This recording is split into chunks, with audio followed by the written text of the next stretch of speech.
don't know. Oh, yeah, Wendy's out there. Good.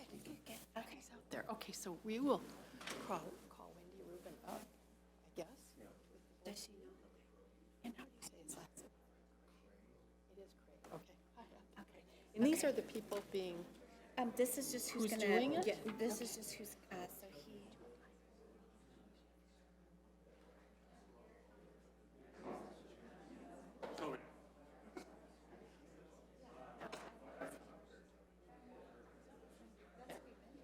wasn't how we used to when I was on council, but I changed it. I think. Doesn't matter. Yeah. Okay. Yep, and then have them come up. So that's who's going to be here. It's this gentleman and his wife, Cindy Nowak, is the regional director. And She's going to say a few words, and then Darren. So. Okay. Okay. Let me help Elaine real quick. Okay, and tell her that she's on my list. I'm sorry, I almost got you.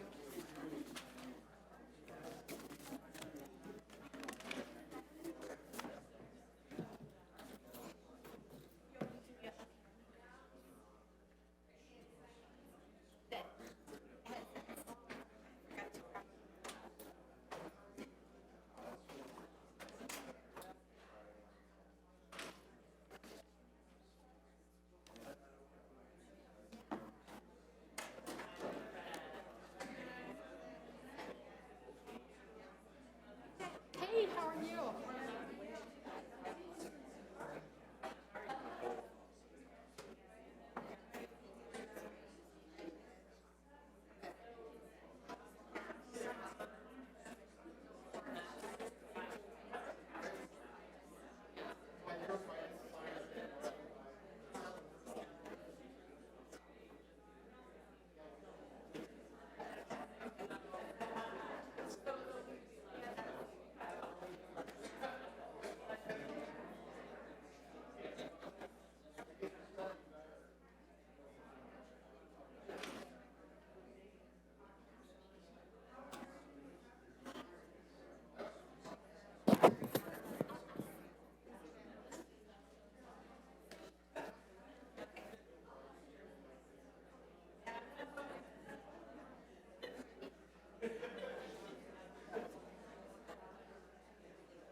He's back.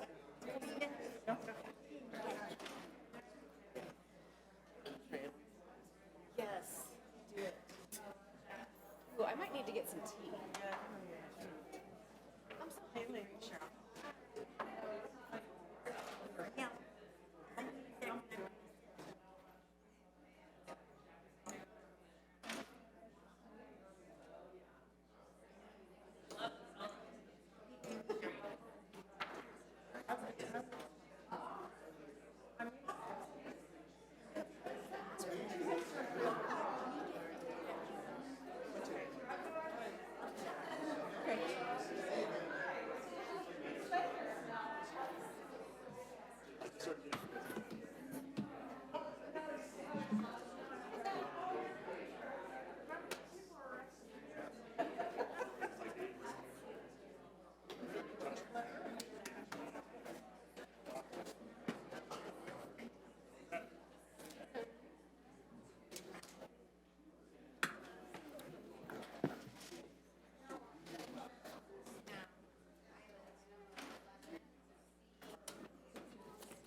You're stunned by that. I am. It's like that a D. What's that? It's like that a D. I've seen it before, but I just. Yeah, okay.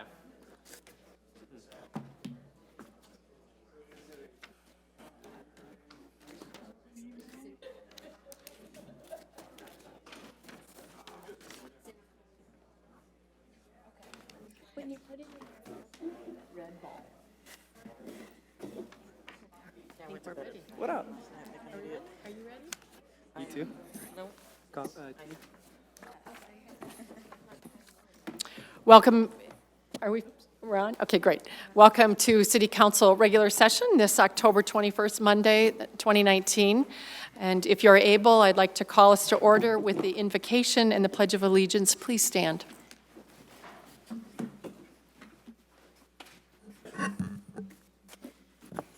Father, please be with us now as we meet together. Inspire us in our thoughts and deliberations. Allow our decisions to be wise and practical. With your help, we will achieve success. Amen. I pledge allegiance to the flag of the United States of America and to the republic for which it stands, one nation, under God, indivisible, with liberty and justice for all. Would the clerk please take roll? Yes, ma'am. Member Sierra, Present. Member Barentine, Present. Member Cuesta, Present. Member Martinez, Present.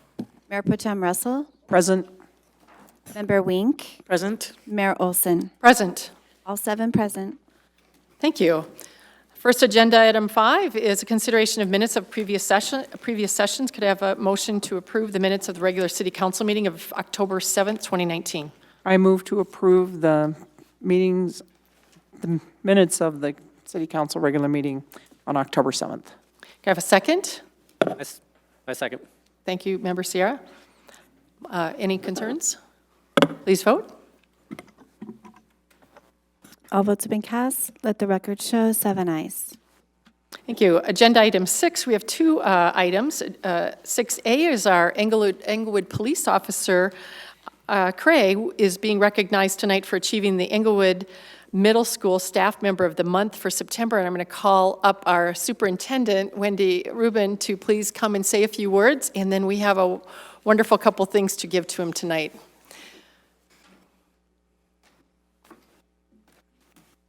Let's have you just come right up. It's going to be a fun time of just making, how much the community appreciates the work and sort of the role model that you become as well.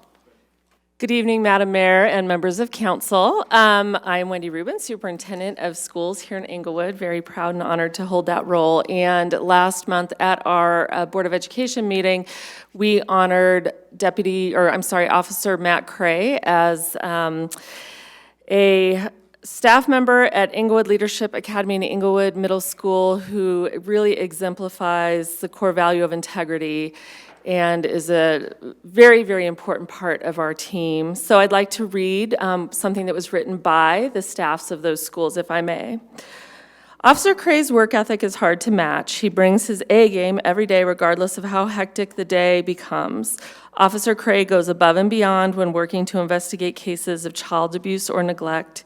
He is thorough, compassionate, and professional in all of his interactions. He makes himself available even if he is simultaneously expected to be on the street or even sometimes completing an arrest, and he juggles all of the responsibilities on a daily basis with compassion and dedication. Officer Creaghe willingly assists when requested and follows up without any type of prodding. He is a creative problem solver and a compassionate advocate for children. Additionally, he handles multiple problems throughout the day with grace and professionalism. He is a strong and integral member of our staff, and we are very lucky to have him in our building. And again, this is from the staffs of Englewood Middle School and Englewood Leadership Academy, and I can tell you that those sentiments are shared by all of our schools in Englewood, and certainly by all of the adult professionals and families and children that have the opportunity to work with Officer Creaghe. So thank you. Thank you. I do have one other thing. Maybe I should come down there. You should. This.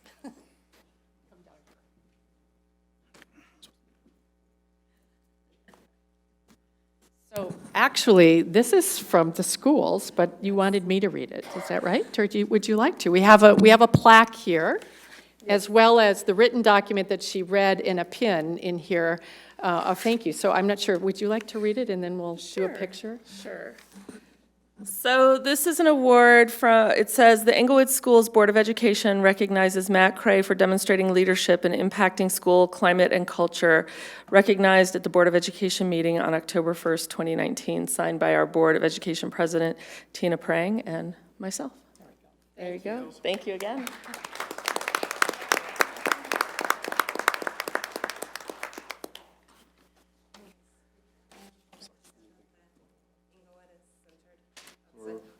And you can come in, I just needed Oh, okay.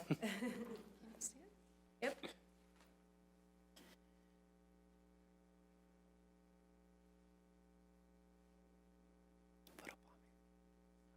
Thank you. Thank you again. Thank you, appreciate it.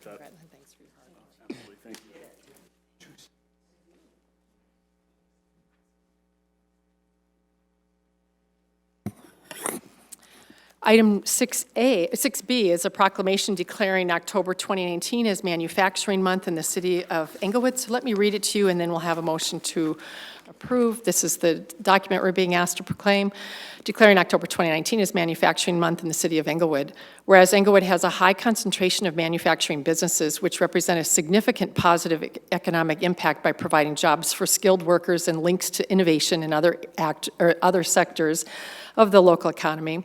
Whereas Englewood is home to 164 manufacturing businesses that employ 3,043 skilled workers at an average wage of $32.94 per hour, which is well above the median income for the community. Whereas Englewood's economic development program is geared to support the growth and retention of the community's manufacturing and innovation businesses by providing access to a range of business resources.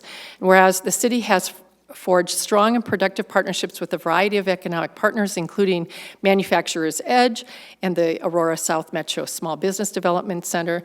Now, therefore, I, Linda Olson, Mayor of the City of Englewood, and all of our council, do hereby proclaim October as Manufacturing Month in the City of Englewood, and we declare manufacturers to attend the Manufacturing Day celebration on Thursday, October 24th, with a reception at Leatherneck Precision Machining from 4:30 p.m. to 6:30 p.m. Again, that's October 24th, with a reception at Leatherneck Precision Manufacturing. And here to speak to us tonight on this is Anthony Marshall and his wife, owners of Leatherneck Precision Machine and Fabrication, and then Cindy Nowak, who is a Regional Director of Manufacturers Edge, and then Darren Hollinsworth with Economic Development Manager here in the city. So I'm not sure if all four of you are coming up or one by one. Okay. So we will have a vote first, which I just realized. So I need a motion to approve this proclamation. I move to approve the proclamation declaring October 2019 as Manufacturing Month in the city of Englewood. And a second? I'll second. All right, please vote. Now, All votes have been cast.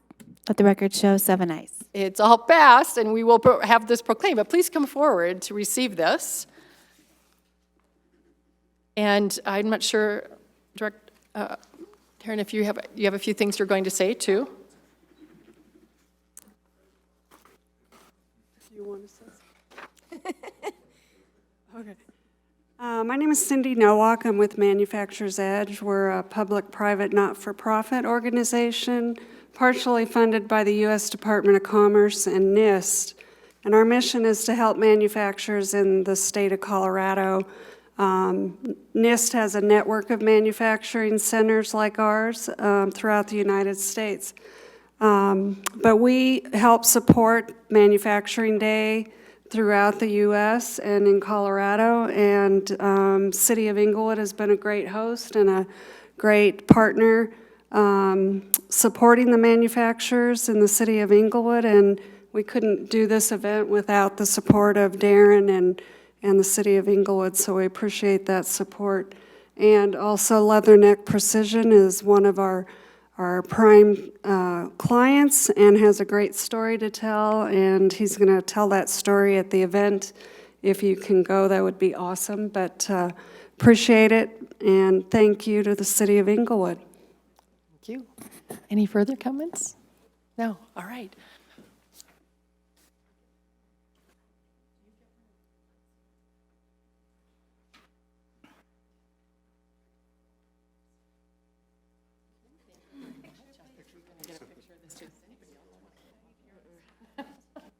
You're good, Linda.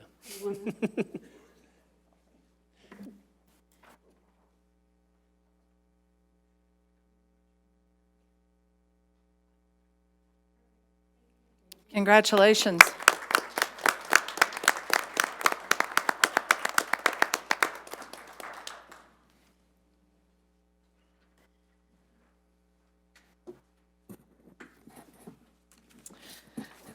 We have such great things happening, and glad to see the manufacturing area thriving. Next is our recognition of scheduled public comment. Agenda item 7, the deadline to sign up to speak for the scheduled public comment is on Wednesday by 5 p.m. prior to the meeting through the city clerk's office. Only those who meet the deadline can speak in this section. There is an opportunity for the public to address city council, and there is an expectation that the presentation will be conducted in a respectful manner. Council may ask questions for clarification, but there will not be any dialogue. Please limit your presentation to 5 minutes, and written materials for presentation of the council may be submitted to the city clerk as a speaker approaches the podium, and a USB port is available for public presentation. We have 4 folks tonight. The first one is Ms. Pamela Beets, an Englewood resident, here to address council. No topic given. Mayor, point of information, who's Yes. providing response tonight? Thank you. Mayor Pro-Tem is response tonight. Thank you.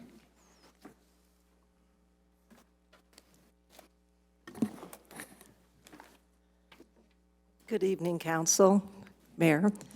Pamela Beets, District 1. I'm sure you're all aware, I was interviewed for Channel 7 News. And I was very surprised about that. I did not expect a call from Tom Mustin. But I want to make clear, even though I wasn't expecting a call, I don't know how they decided to do a story on this. And please forgive me, my asthma is really terrible tonight. So I'll do the best I can. I called Mayor Olson after this interview, because I felt kind of awkward about this. And I felt that even though I'm pretty passionate about my neighborhood, I felt that I don't want this to be a really adversarial situation. And actually, Mayor Olson, you said some things that really gave me pause for thought. So I'm here tonight to actually address some of those issues. And one of the things I thought about was that I had an assumption that City Council actually knew what we residents are upset about. And I realized I don't know that that's true. We come in and talk about our issue, but maybe not with the clarity you might need. The other thing Mayor Olson asked, she asked me what I'm afraid of with this development. And I thought that was a very pertinent question. And I'll tell you what I'm afraid of. I'm afraid I'm not going to have a place to live. And it really comes right down to that. I'm afraid our neighborhood, my neighborhood, is going to go down house by house with this Amendment 16 and this bulk plane, because that seems to be how it's happening. There's no cohesive whole by council that has addressed this issue and our growth. The only people who seem to address the issue is zoning, and I'm afraid of that because I don't think that is responsible to the residents.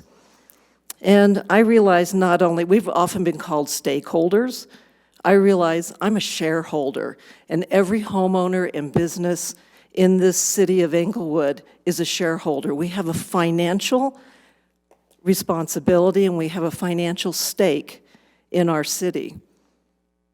And what I'm afraid of, I was in Old Littleton this weekend and made a wrong turn and ended up to the north of Main Street on Power Street. And what used to be a really nice old neighborhood with beautiful 100-year-old trees is now blocks of apartment buildings. There's one house left, sandwiched between a couple several-story apartment buildings. And I'm afraid of that.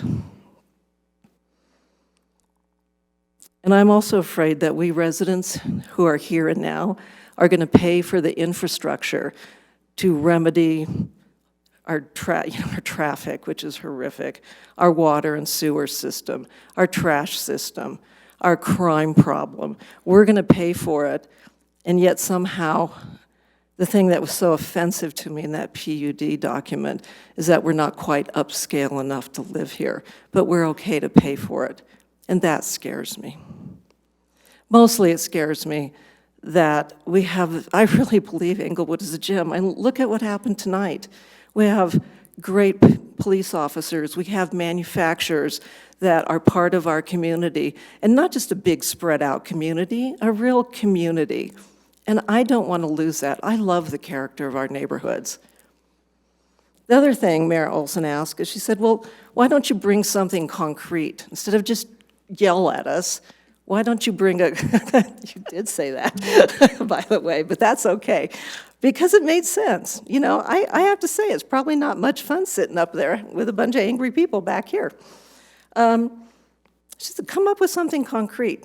And I realized I've talked about that in some of my presentations or comments, but I haven't said, I think we need to do this. I think the council needs to do this. I would like to see the city of Inglewood do this. So this is what I'd like to see council address. A moratorium on Amendment 16 builds and scrape-offs.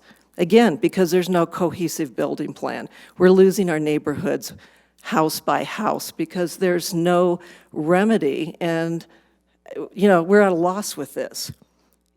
The other proposition I'd like to make is inform all residents of their zoning. We don't know. What's a transitional neighborhood from what to what? If this has to be a secret from those of us who are providing the funds for this to happen, I think that's deceitful. And I know I'm a little bit over, but may I say one more thing? One more. Okay, Tom Mustin asked me, he said, what about all the people who are moving into Colorado? What about them? Shouldn't they have a place to live? And I said, I think that's an unfair question. All right, I think I need to have you stop, but Okay, perhaps there's a question for you. okay. Anyone have a question for her tonight? Member Cuesta does. You know, I'll jump in on this one. And what was your reply to Mr. Mustin to that question? Thank you. I said, I believe it's more important that there's affordable housing for the people who already live in the city of Inglewood. I think it's more important that our assisted living, our small apartment buildings, our really small duplexes and things that already exist in this city, those people are protected. Personally, I'm afraid that I'm not going to have a place to live. I think it's more important to protect where I live than build a 1.5 million duplex. Thank you, Ms. Beets. Thank you, Mayor. I have a question for you, too.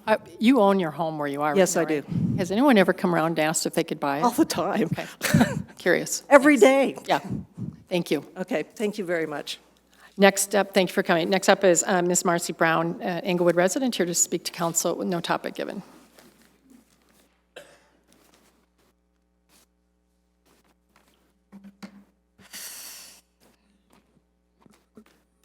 Good evening, everyone. Marcy Brown, District 1. I'm here to speak tonight about the bulk plane. I'm beginning my presentation with someone else's words, with her permission. Council may recognize these sentences as you all received this in an email. And I quote verbatim.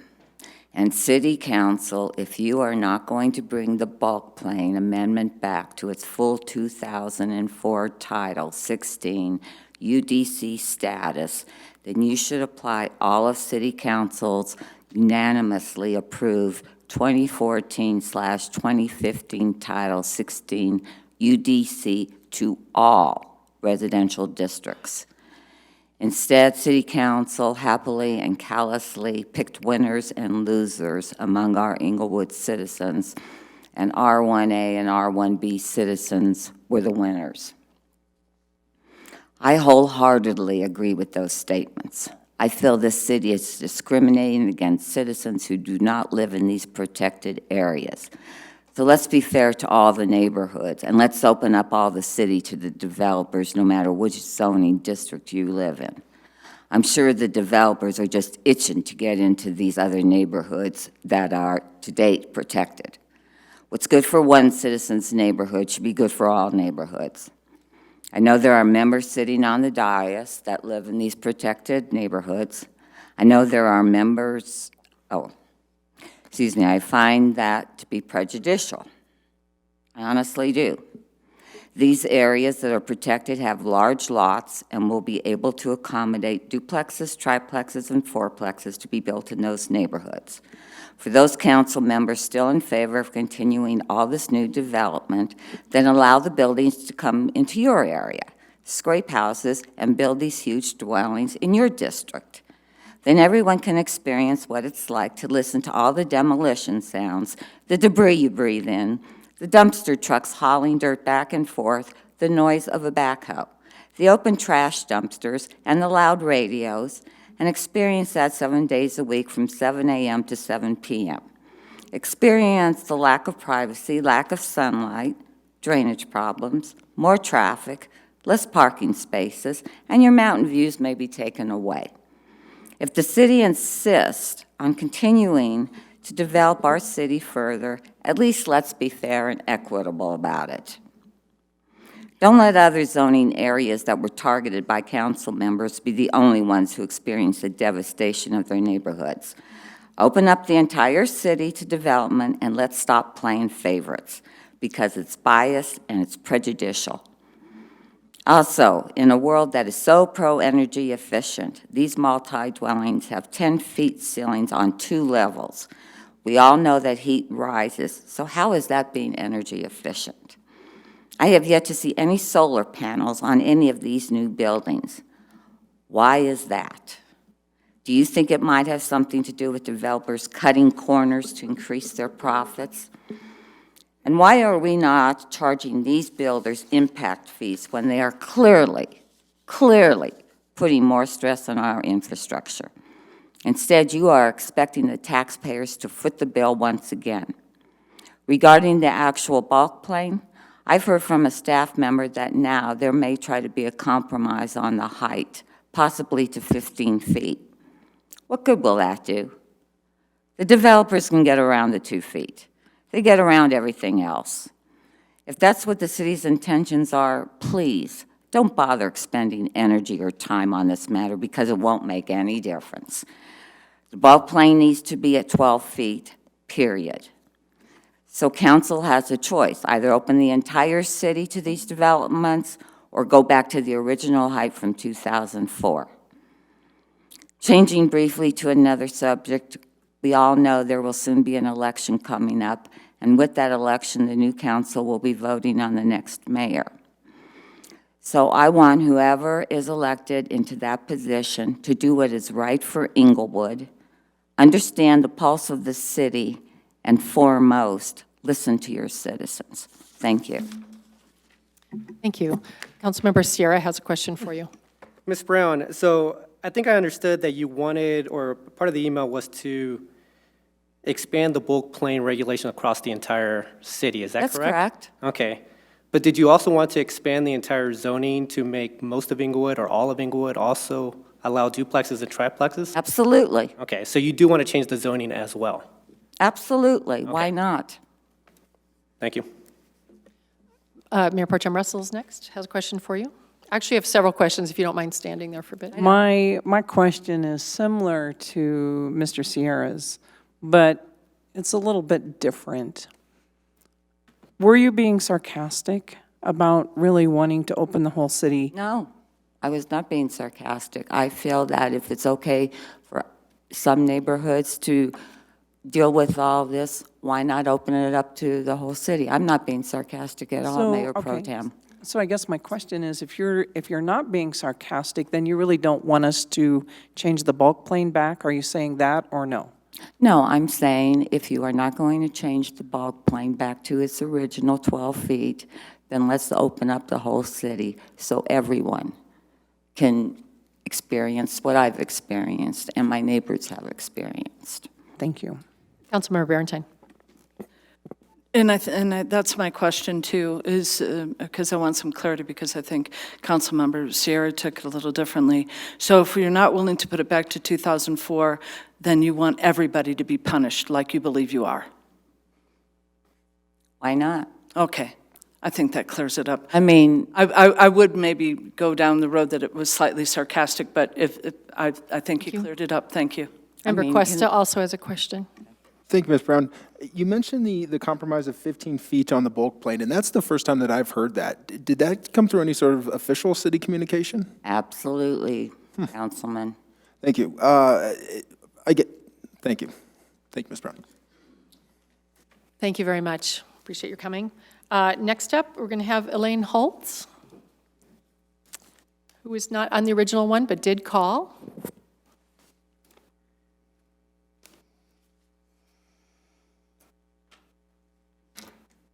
I want a postscript here with something that you may not know, but the NLC out of Washington, D.C., which is the National League of Cities, advocates that every area of every community be equalized with every type of housing and also income-wise. So that's in the future, people. Thank God I won't be here. But the reason I came today to talk to you about something is what I read when I saw the audit report from the auditors. And I feel that we kind of paid a lot of money for something we already knew. That to me was not an audit. Actually, they skirted around the thing. But if you looked, I think it was page 9, wasn't it? I think page 8 or page 9. There are 2 paragraphs, I think it's the second to the last page, that really say what they wanted to say. I think, number 1, they didn't have the information they should have had. It's very interesting because in 2016, this is the stuff I got on EEF. One of them in here is 78 pages long, and the others are other pages in here. I must have at least over 200 pages in here of information on EEF. And I'd like to know where they didn't get this information, because I got it back in 2016. And I looked at it very thoroughly, and the reason I did that is because I figured out from information I had gleaned previously that we had a lot of properties, which I have a list in here of, and we were only maybe making $2,000 a month netting. And I thought, wait a minute. I've been in real estate since I was 27. I'm now in my 80s. And I would never make an investment in those many properties for only that kind of an income. So that's what made me request all the information. And I do have the invoices and I do have the checks. And I noticed there are a lot of discrepancies. Some of them don't even say what they're for. And we were getting charged hundreds of thousands of dollars for snow removal a month when we didn't have snow. And we were getting charged for street services that never happened. It's amazing how, I guess they like this one company, I think it's called Angeli or something like that, because they do a lot of work in our town. Even the Christmas lighting, the fountain, everything. And they're making millions on us. But I noticed another thing, that the rents that come in for the various companies that, and a lot of them actually are businesses that sell cars, and they have a lot of property there. The rents, I think, are quite low, but still, I noticed that there's a withdrawal of $3,000 every month that they paid their rent, but no comment about where that money went. I also noticed that there are duplications of charges for the same month. $30,000 for December and $30,000 for December with no explanation. Give me a break. The explanation comes out of the people who are running the organization. And why are we paying administration fees and salaries? They were employees of the city of Englewood.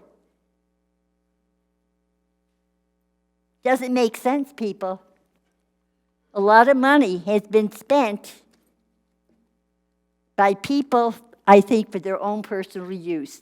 And boy, they sure like the steakhouse. They sure like the fish place. They sure like to do a lot of stuff partying out there.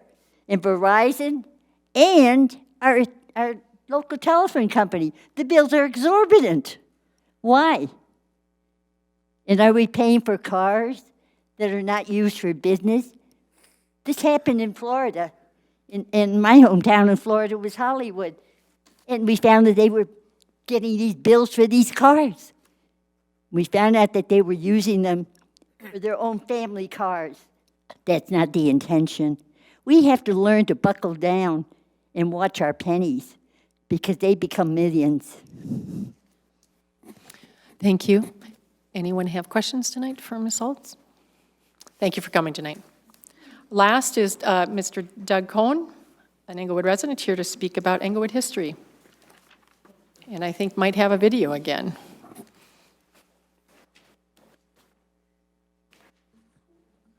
Good evening. I do have a video. Hang on just for a second.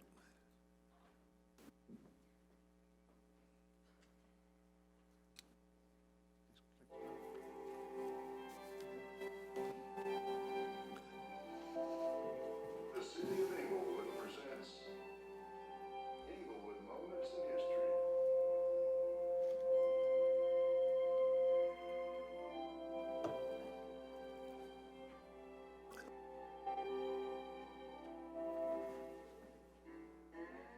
Just like San Francisco in the late 1800s, the area now known as Englewood, Colorado had its own horse car.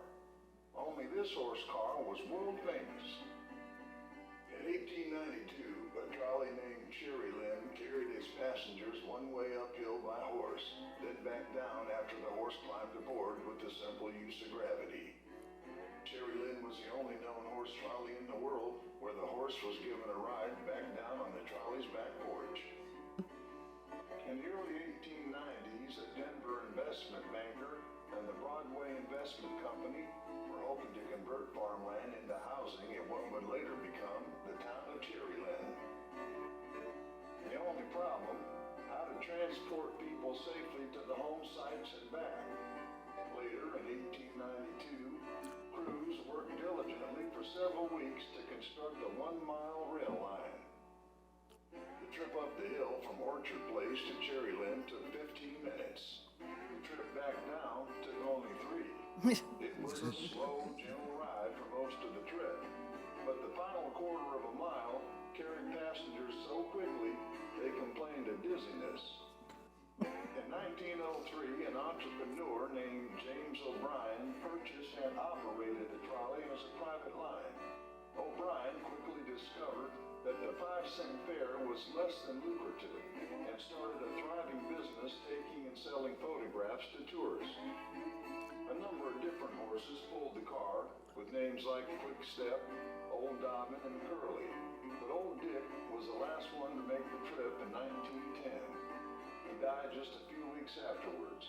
Some insist he died of a broken heart. In 1911, Cherry Lynn was sold to a local family and used as a playhouse for many years. Then in 1950, the family heirs offered the car to the Englewood Rotary Club. The Rotarians invested $500 to refurbish Cherry Lynn and gifted the car to the city of Inglewood. A gentleman named Walter Cobb had a life-size horse constructed to complete the exhibit and bring the boxcar back to life. The original horse car now sits proudly outside the library in the Inglewood Civic Center. It all happened right here on what we now call South Broadway in the city of Inglewood.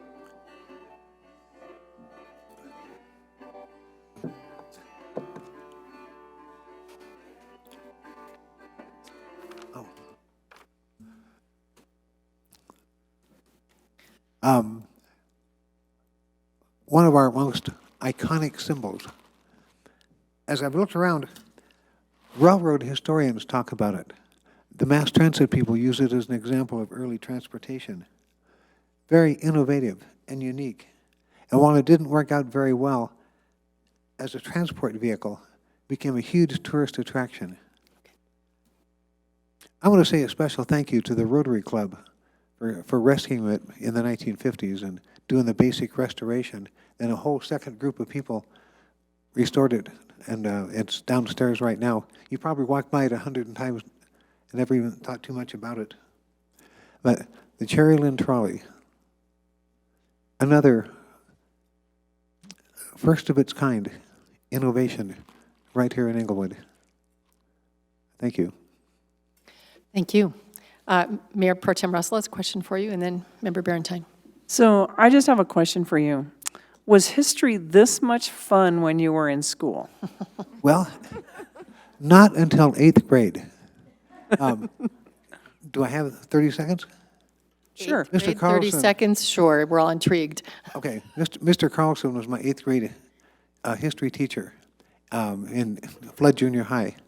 And we were looking at the Colorado history that first term, and there was a picture of the face on the barroom floor in Central City. I said, Mr. Carlson, we got to go see that. Well, we don't have educational field trips yet, but we have to start doing them. And so he said, well, go to the school board and talk to them, and go to the principal and talk to the principal and the school bus drivers, but don't call Central City because it's a long-distance phone call. Anyway, we got the field trip, got to see the face on the barroom floor, fell in love with Colorado history that day. That's great. Great. Councilmember Barentine has a question for you, too.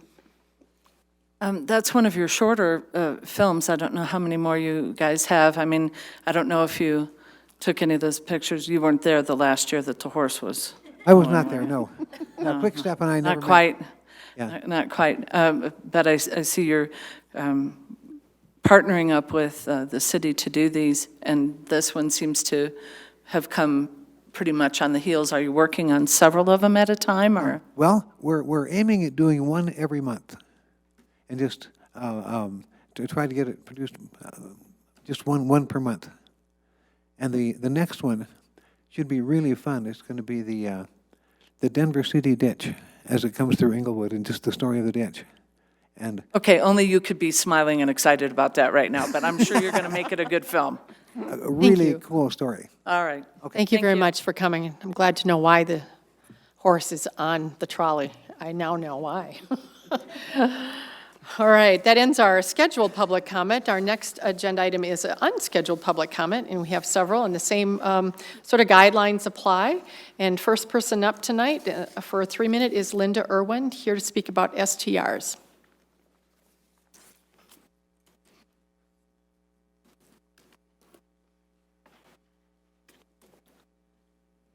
You don't have to be sworn in. Just give us your name and what district you live in, or your address if you want it. Doesn't matter. Linda Irwin, 4025 South Jason, Inglewood, 80110.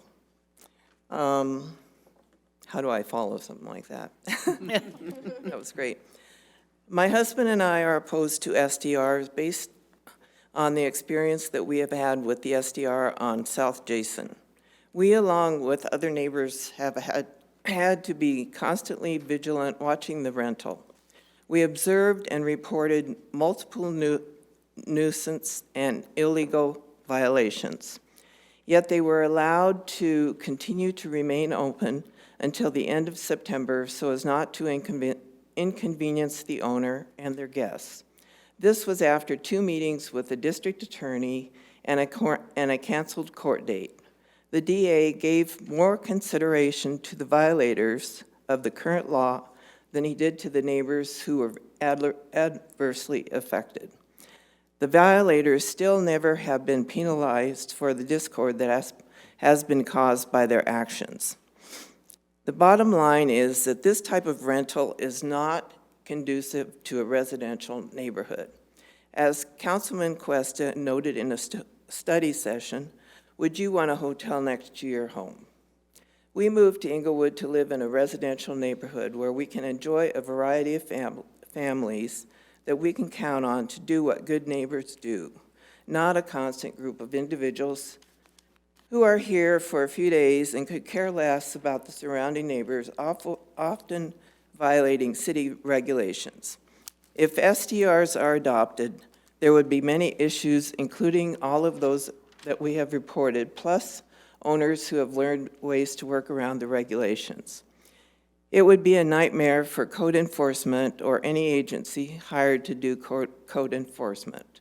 We already have 140 STRs in Inglewood, according to a recent City Council study session. These are currently all illegal. Approving more would not take action, not taking action against those already existing would be a nightmare for the residents of Inglewood. It would open the door for more and more issues. Inglewood is a family-oriented community who watch after and care about our neighbors. Please, let's keep it that way. Thank you for your support. Thank you. Seeing no questions, thank you for coming this evening. Our next person is Vicky Hoffman.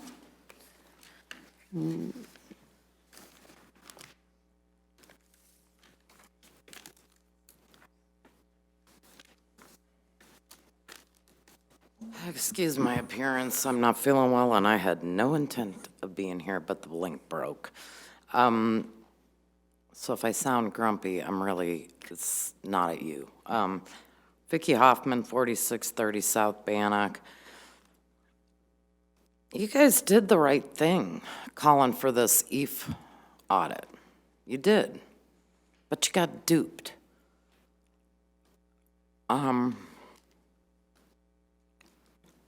Many citizens have lots and lots and lots of documents, check registers that go back to 06 at least. And it's alarming. It's in your lap. I don't think anybody's, blaming the current EAF people that sit on the board. But nowhere did the auditors discuss why is there a discrepancy in the IRS filings. It was originally started as a 501c, I think. Don't quote me. I'm not quite here tonight. And the document that I have says it's a 170B. I think that there is a lot of missing information that you were not provided, and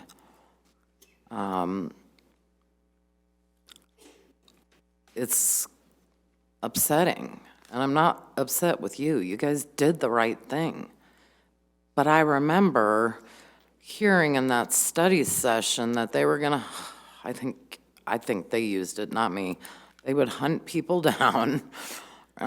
They would go back to the inception, but yet the people that were asked to speak to weren't.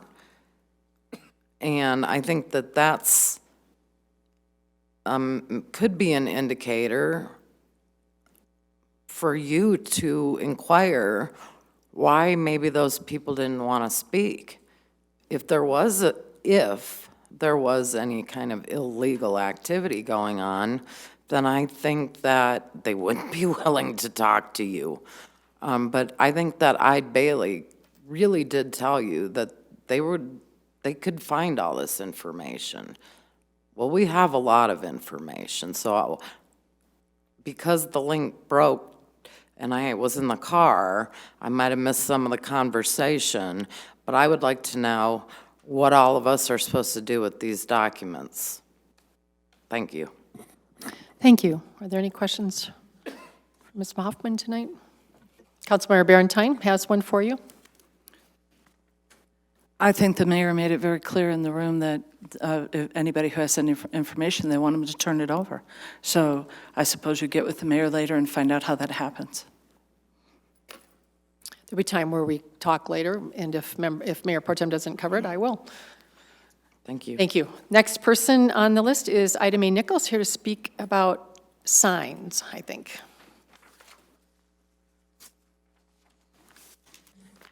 Good evening. My name is Ida Mae Nichols, and I live in District 4.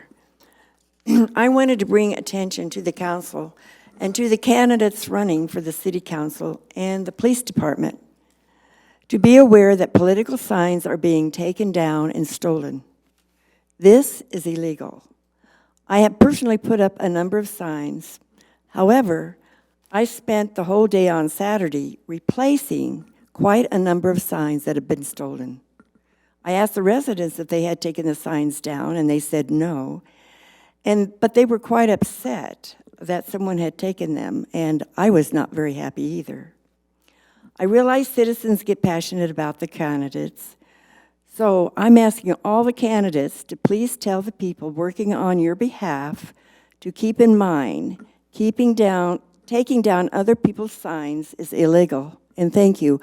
I thought the other candidates might be here tonight, that's why I mentioned this, but I'm surprised that none of them are here, other than maybe District 1. But the candidates running for large, I don't see them anywhere. I respectfully want to ask citizens to look at the candidates' websites, to look at all the candidates' websites to see all the huge challenges that Inglewood is facing. I have lived in Inglewood since 1954 and married in 1955. I've been involved in politics since 1960, and I have never seen the huge mountain our city needs to climb to get solvent as it needs today. We have so many challenges, and I think if you read some of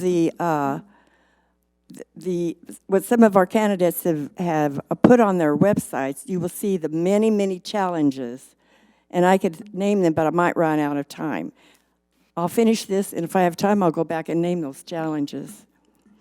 In some areas of Inglewood, I cannot believe what I see.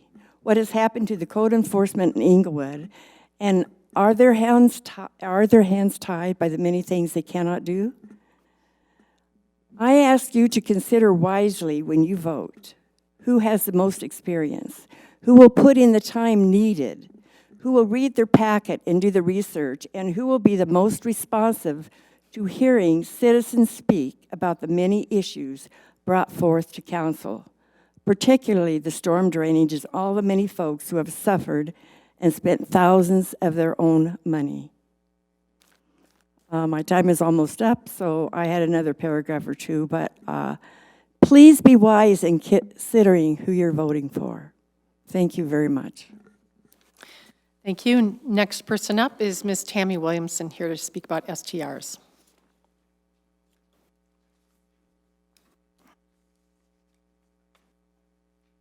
Hi, Tammy Williamson, 4198 South Washington. I'm here to, again, implore council to reject the proposed short-term rental ordinance. I've been here well over a year, time and time again, stating the reasons why. Tonight, I'll just ditto what Mrs. Irwin said. You know, these things, they leave behind far, far more victims than they do happy people. Nobody has asked permission. None of the victims see any compensation for their pain and suffering, and there is pain and suffering. You know, basically, these people are profiting off their neighbor's pain, and it's wrong. And I think actually, on a separate note, I can clarify what Marcy was saying earlier. I think she is just as frustrated as I am about what's happening in this city. And I think, honestly, she is so frustrated that she wishes a hard lesson in empathy for people she feels don't care about what she's going through. And, you know, I feel it too. I mean, personally, I don't want a duplex next door to me. I'm getting one, apparently, illegally. But please reject it. They don't belong in our neighborhoods. They don't belong in R1C.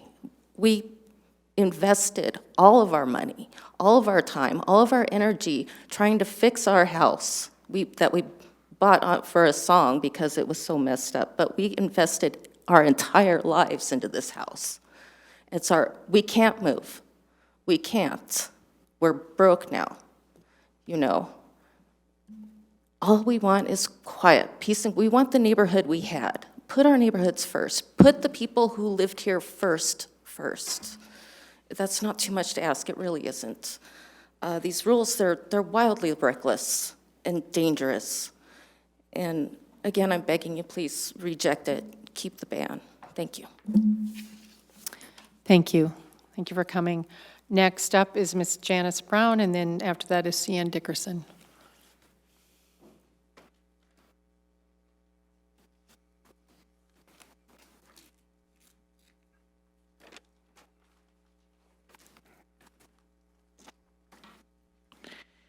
Hello, Janice Brown, District 3. The trunk or treat event Saturday evening was very well attended. In fact, it was packed. I saw costumes galore. There were witches, pirates, lords and ladies, Olafs, princesses, giraffes, Frankensteins, butterflies. I even saw a miniature watermelon. One little girl, after visiting the case vehicle, said, "I got my own light bulb just for me." I'll bet it was her first. The lines moved quickly and everybody seemed to enjoy themselves. Trunk or treat was a wildly successful party. On Wednesday, October 16th, about half of the case members toured the gas recovery facility, also known as the Biogas Project. The other half of our members will tour the facility October 26th. According to the engineer who guided our tour, the tour should have taken about 30 minutes. Our tour lasted over an hour. Many great questions were asked and answered. One of our members even asked about filtering out siloxanes. I know, who knew this was an issue? Turns out the iron filter doesn't work, but the carbon filter does. The Jenbacher engines that sit idle on the property were ruined by siloxanes. It was a fabulously educational tour. Inglewood and Littleton are the first cities in Colorado to capture their gas and sell it to Xcel Energy. Now many other cities are looking to follow our lead. Several municipalities have made inquiries about our system. We are very fortunate that Xcel has a gas pipeline so close to the treatment plant. I want to thank the City Council for voting in favor of this project. The staff at South Platte Water Renewal Partnership are very excited and proud of the new system, as are the members of CASE. The treatment plant will be hosting a ribbon cutting ceremony October 31st at 10 a.m. Pancakes will be served. Everyone is welcome to attend. They do request an RSVP. Finally, the Friends of Inglewood Parks are reviewing the plans to refurbish Romans Park. Phase 1 should happen sometime after the first of the year, paid for by the grant obtained by Dave Lee and the matching funds from the City of Inglewood. I am here to remind you that we will be looking for funds for the Inglewood Park system next November. Thank you. Thank you very much. Seeing no questions, thank you for coming tonight. Last up is C.N. Dickerson, here to speak about biogas.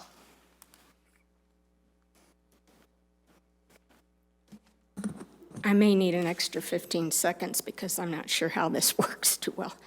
So. We won't start the timer until it's up to go. Well, no, I mean, while I'm trying to find it on while I'm speaking, there's some things I need to point out. And I'm not sure how to maneuver it. There should be a folder that says number 1. And I tried to get it to come up first, but it didn't. Oh, there it is.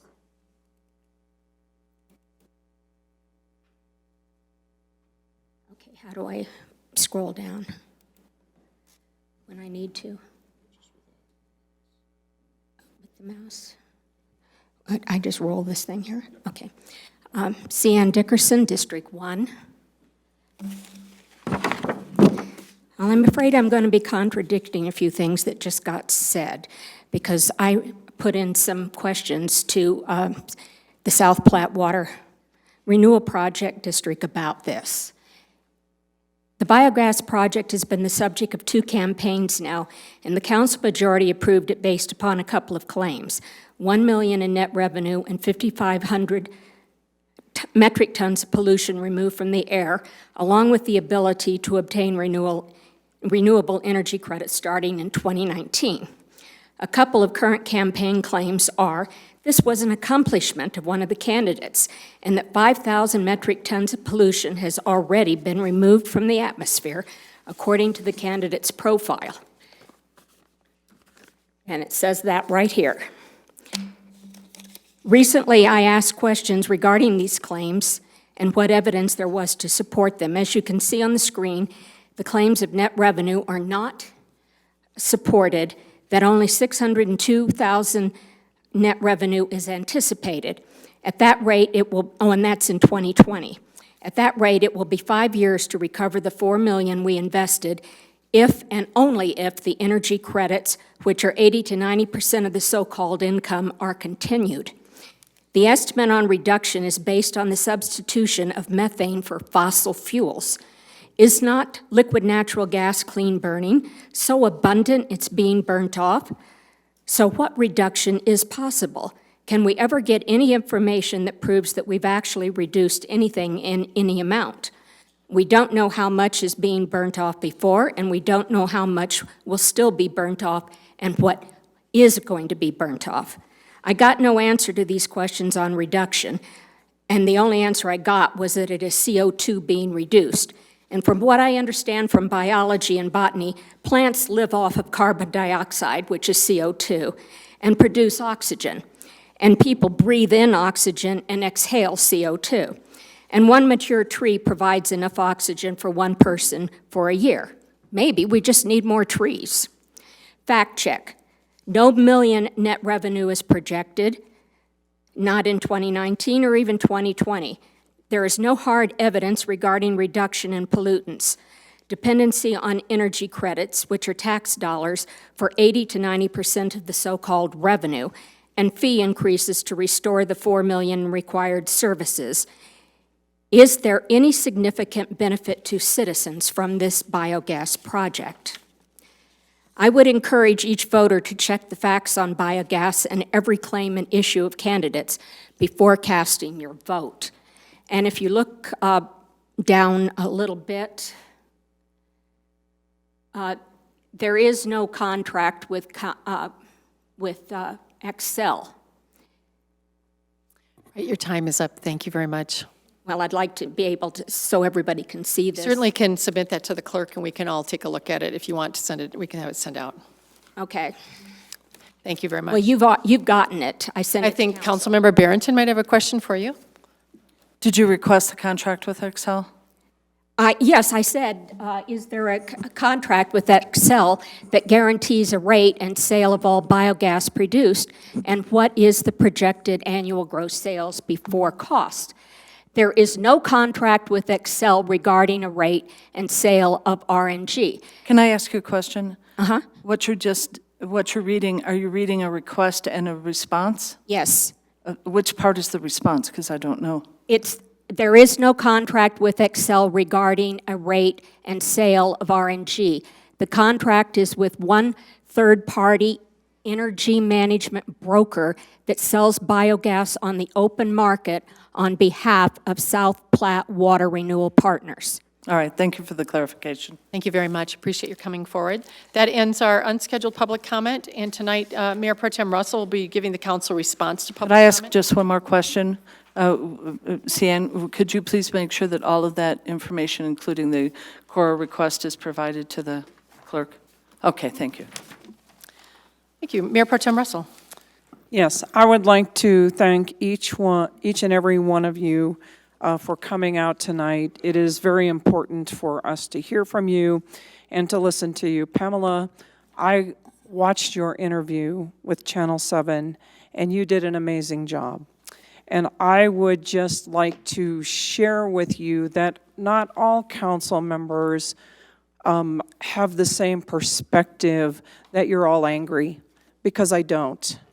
I think that you all are coming here and you can be respectful, you can be frustrated, but it is our responsibility to hear your voice. And I have never heard you be angry or disrespectful at all. And I want to thank you for what you have shared with us, because it is very important. All of us have those same issues if we think through it.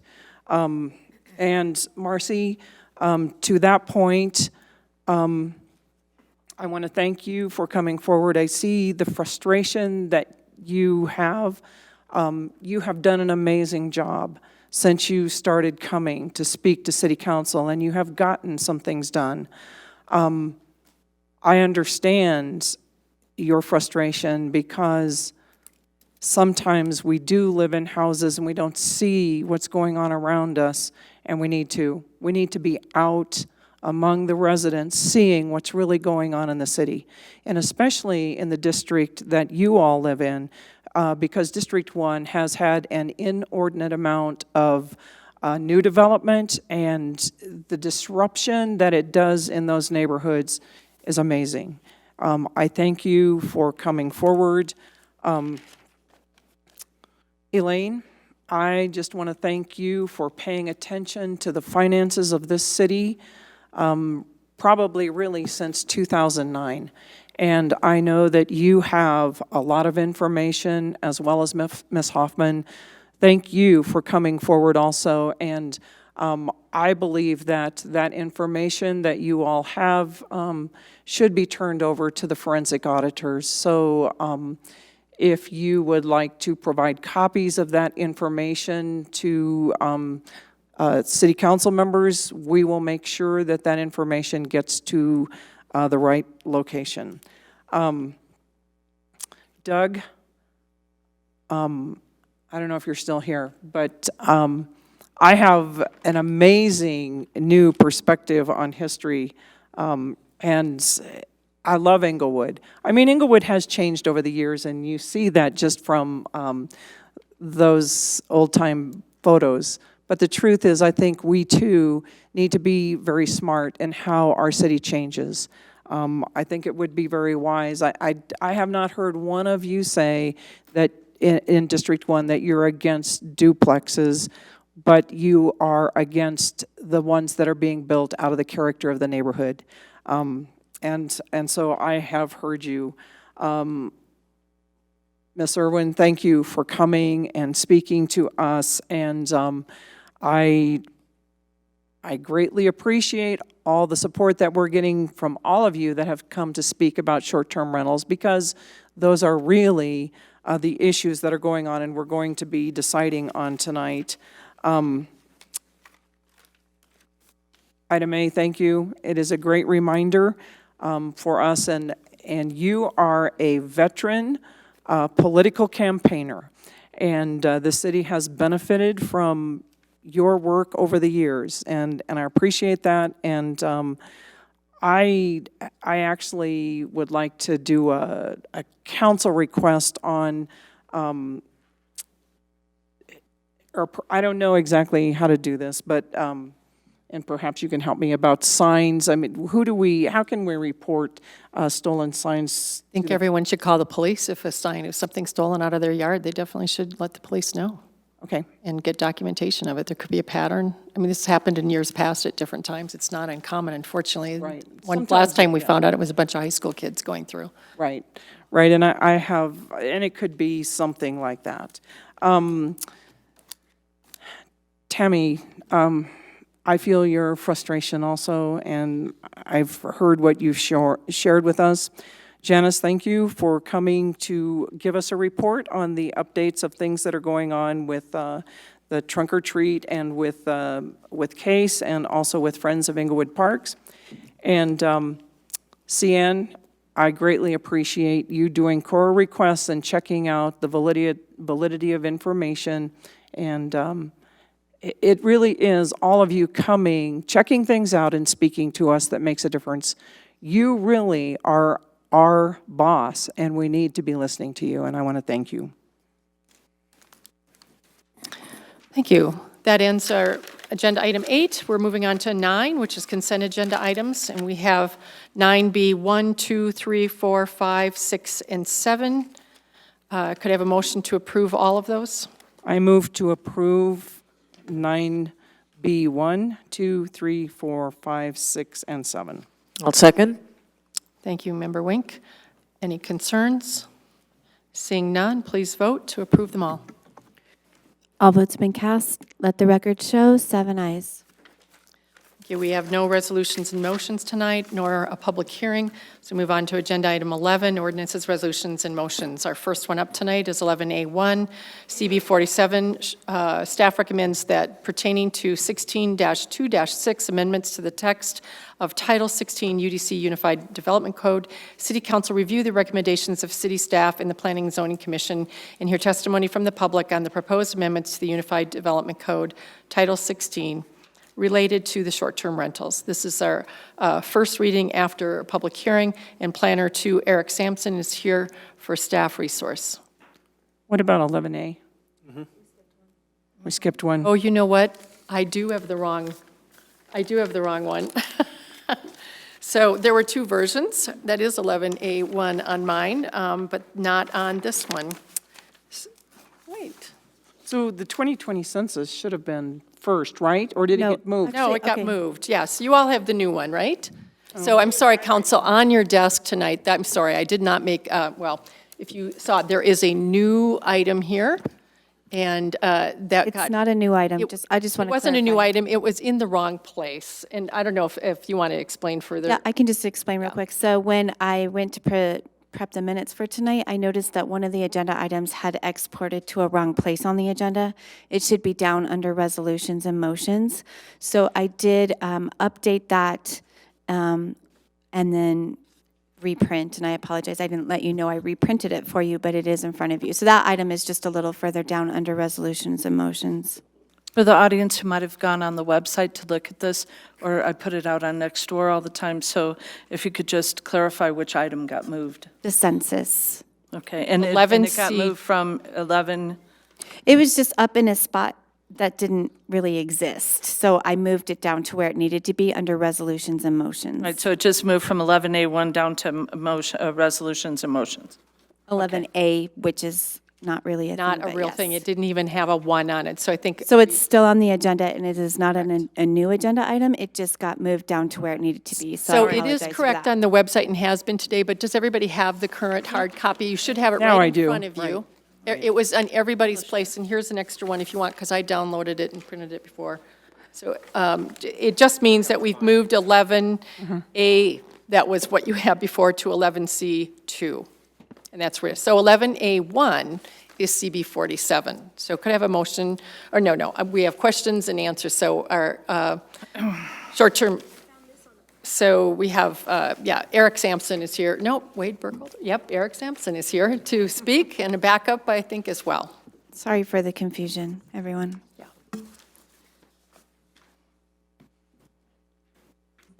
Thank you, Mayor, members of council. We are here to answer any further questions you have after the public hearing.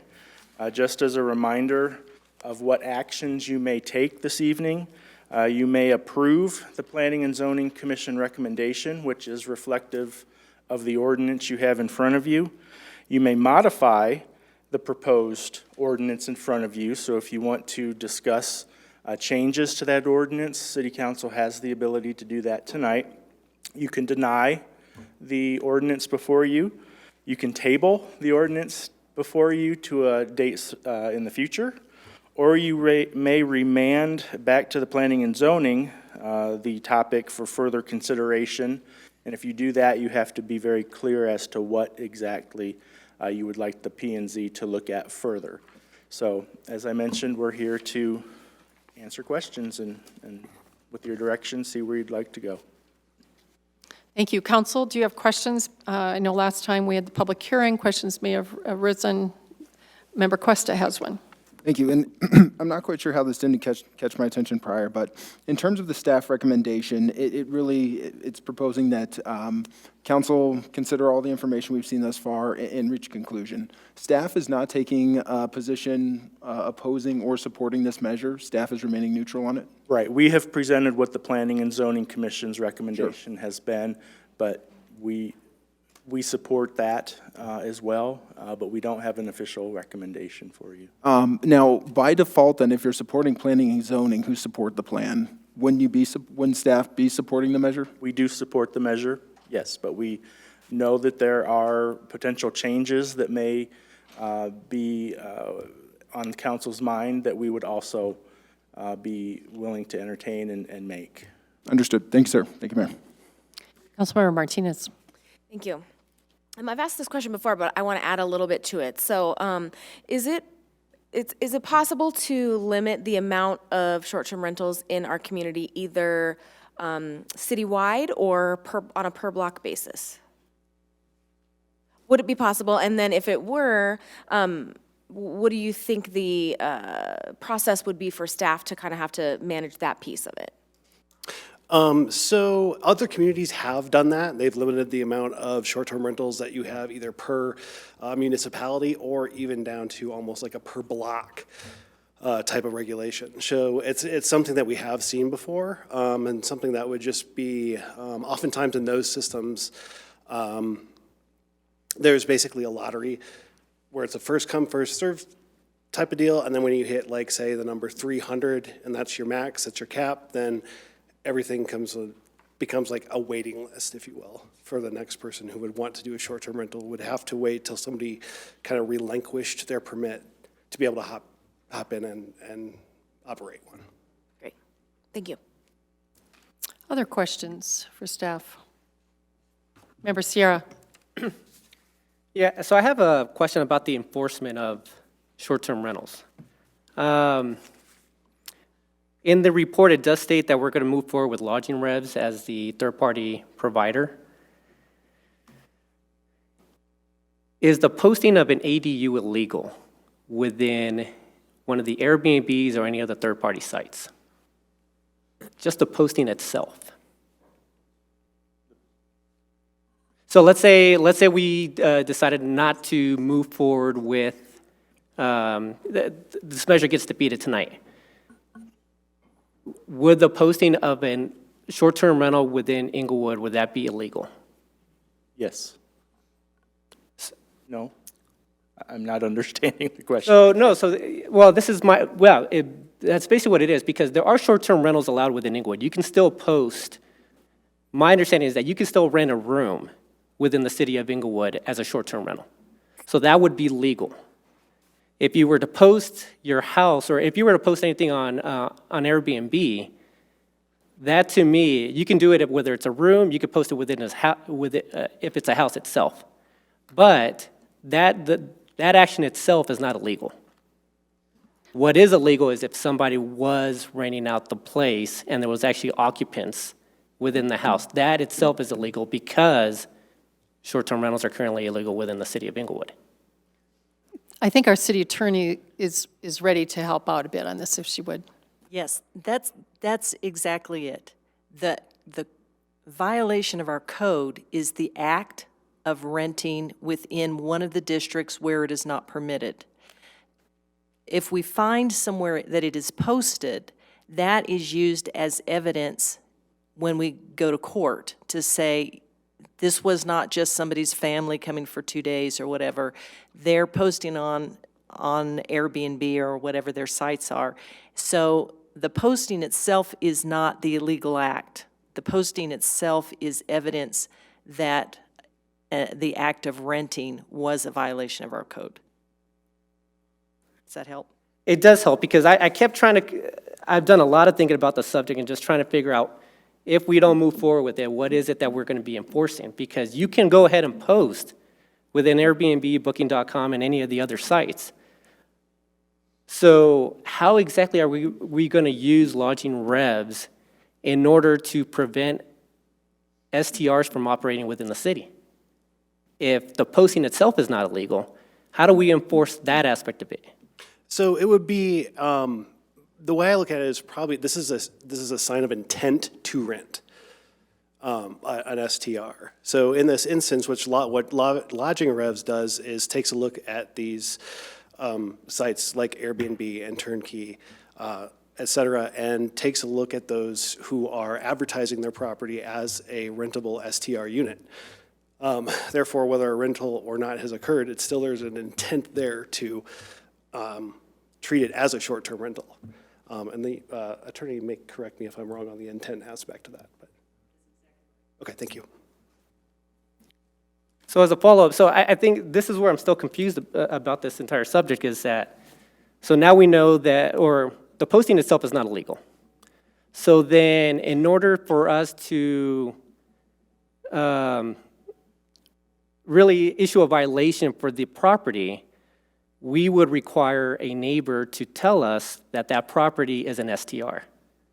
And usually, from what I've been able to hear, really what's been driving those violations are noise, trash, parking, those type of situations that are occurring. So that to me is very similar to how we would treat if we were to move forward with passing the motion tonight to allow STRs. That to me is similar to licensing an STR, but then having the same type of issue where the nuisance is really what's driving our enforcement. I really don't think that there's really a proactive measure to take unless I'm missing something. And I'm just trying to understand how we really enforce this issue one way or another without a nuisance occurring. Okay, so if I'm understanding you correctly, what would happen when lodging revs becomes a part of it is they're going to go and identify all the properties that are actively listing their property or a room for STR on these Airbnb sites. So if, say, for example, the ordinance were to pass, at that point, lodging revs is going to kind of kick out a notification that says, hey, we have short-term rentals regulations now in Inglewood. You need to come in and get your permit, and you need to go through the permit step process. If, say, the ordinance does not go into effect, in that case, then we're kind of in the legal boat of, yes, there's STRs going on actively in Inglewood. And at this point, lodging revs goes in, does the same type of analysis in terms of what's going on where, who's renting on these websites, and then it would be kind of sending out a notification and saying, hey, these are not allowed in Inglewood, please stop. Otherwise, if there's evidence of STR activity continuing, then at that point we go into the enforcement mode. So the activity itself would be somebody staying in the household. Mm-hmm. Or if they don't cease to continue advertising the STR. Can I move on to Councilmember Barentine go ahead. for now? Councilmember Barentine. When we were discussing this, I mean, it's obviously there's a lot more issue than just nuisance because we've heard that. I mean, it's a piece of it. And certainly going around the blessing of both a recall and being able the following year to go ahead and run for council is I've talked to a lot of people. And quite honestly, we have a lot more complaints out there than people are willing to kind of do because they want to see this thing go forward. When you originally talked about this entity going in and enforcing this, it was my understanding that they would go to the site then as well and tell Airbnb, it's not legal in the city of Inglewood, so why somebody would go ahead as a business and go, keep advertising for things that they know aren't legal in our community probably isn't a good business model for Airbnb, but that they would be using that as kind of a tool to go ahead and send out warnings to those people to say they aren't legal here, not only to the people that are posting them, but also to the entities that are taking the postings as well to let them know that they're posting for a property that wouldn't be legal for them to do it. Because obviously they're doing the posting, Airbnb, whether they know the law or not, is doing it for their business model. So they wouldn't be posting something and wasting their time to do that. So it was my understanding we were going to post both to the people that were the company, Airbnb, and all of these others that do it. It's a shame it just gets mentioned as Airbnb because they are a business. So short-term rentals on whatever site is making money off of advertising for these. But that we would also be sending notification out to the person who was doing it to let them know that they were doing something that would be illegal if they followed through on it. Oh, okay. All right. Thank you. I'm understanding you, yeah. I'll just, for the people who listen audio, you shook your head, yes, and okay, that clears it up for me. And I think, and I would need to confirm with lodging revs, but I also thought that they did offer something to Airbnb that said if if property does not have a valid short-term rental permit, they would let the hosting website know as well. Right. Whether what the host website does at that point, I'm not entirely sure if Airbnb pulls. Because they don't want to get their clients, Airbnb doesn't want to get their clients into legal issues by sending them to a property that isn't legal. Okay, thanks. Member Cuesta. I've got a couple questions, one relating that. So you're under the impression that if Airbnb, VRBO, whoever the case may be, is notified, Inglewood does not allow STRs if that measure were to not pass this evening. You're of the impression that Airbnb, VRBO would block postings into Inglewood? I would need to confirm that through lodging revs. And I've heard it go both ways. I do think that to a certain extent, Airbnb makes money off every rental, so I think that there's some motivation for them to work around that where they can. And I appreciate the question asked by Councilmember Sierra, because I'm trying to look down the road too, and where does this go if it ends up in court? He put forth a scenario that if this does not pass tonight, it's not technically illegal just to post a listing. To me, this might be some cleanup we need to do, that if this does not pass, we need to broaden what you cannot do. You can't even solicit rentals in Inglewood. You can't have that ad up. I would also think that if somebody's posting that ad that they want to rent their residents out, and this is after we have prohibited short-term rentals, if it were to be prohibited, as it is now, can't we just cite them and let them tell the judge, yeah, I had it up on Airbnb, but didn't actually intend to rent it? If they want to explain that to the judge, I'd be happy to see their argument. I think it'd be a failing one. But to me, that alone doesn't preclude somebody's innocence because they've posted something and we don't have them gotcha, that we don't have the person that's renting it walking through the door and it's not the actual owner of the house. So City Attorney Brown, could I have you speak to that at all, what that expectation would be? Beyond, could we cite somebody just from seeing a post and let them fight it out with the judge in court? We possibly could cite somebody just for having a post, but I need you to understand that the reason we could possibly cite is the standard for issuing a citation is low. It's probable cause to believe. And while I hate using percentages to describe the criminal law, think that I have 30% of enough evidence to make a case. That would be probable cause. So that would issue a citation. But in order to prove a case beyond a reasonable doubt, think 99.9%. So we still have to come up with enough evidence to support that. If it's not illegal to have a posting and our only evidence is they've got a posting, we're not going to win that case. So there has to be something more than just there's a posting. Thank you. And I think that this does, there's a secondary part to tonight's vote and then after the second reading. If it goes forward, then I think we're really going to need to discuss enforcement measures and how we're going to close loopholes, get really, really nuanced with this and how people can get around the system. And then if it doesn't pass, the same thing. So regardless of how this shakes out tonight, I think it's going to be a close vote. We'll see how it goes. But I'm very concerned, too, about not the folks, if it were to pass, we're going to do this upstanding and follow the rules, but the folks that are going to do everything they can to find the loopholes and to dodge our rules, which I'm sure is inevitable. I'm just counting on it happening, even really if it passes or not. Thank you. I appreciate the information. Thank you. Councilmember Sierra. And thank you, Member Quest. I'm trying to figure out all those loopholes as well. So right now, we have about 125 to 150, 175 STRs operating within the city. Do we happen to know if all the STRs in the city are primary homeowners that are operating these STRs? No, we don't have that information at this time. So I'm aware that there's some of those that have been prosecuted by the city. Do we know for sure, or do we know if any of those were primary homeowners? Yes, they are.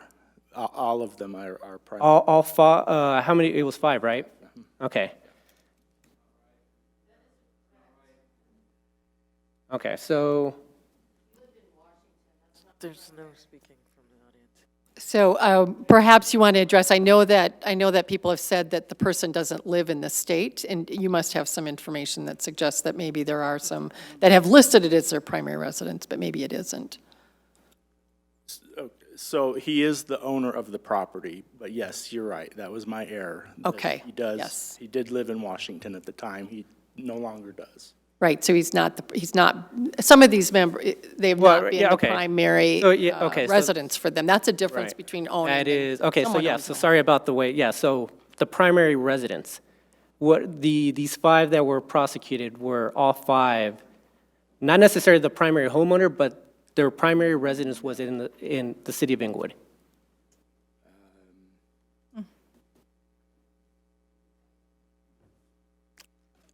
We know for sure one, I guess, wasn't. I would say probably the majority there, they were not the primary resident of that house. So they lived outside of Inglewood, but they were Renting. a owned home the house and rented that they owned in Inglewood. Okay. So then, kind of switching gears on the next piece. So in terms of prosecuting STRs, what would be easier? The current state of what we have today, where they're illegal and they have to go through the process that we've talked about, several times over the past few months, or if we did move forward with voting yes, prosecuting STRs that are not licensed within the city of Inglewood. So I'm not talking about the ones that are licensed. I'm talking about the ones that started operating STRs but did not go through the permit process of Inglewood. What would be easier in those 2 cases?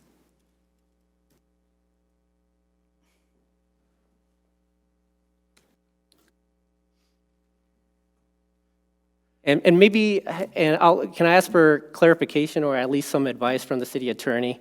Am I able to use one of the cases that happened? If the case has been decided, it's public record. Well, do the property that was operating near Miss Williamson, was that one already? It has. Okay, so let's use that one as an example. If that gentleman was not a primary or was not using Inglewood as a primary residence, then technically he wouldn't be able to list that property as a STR because his primary residence is in Washington. So then in that case, will we have been able to handle that in a more expedient fashion if we did pass it and knowing that he did not license through the city?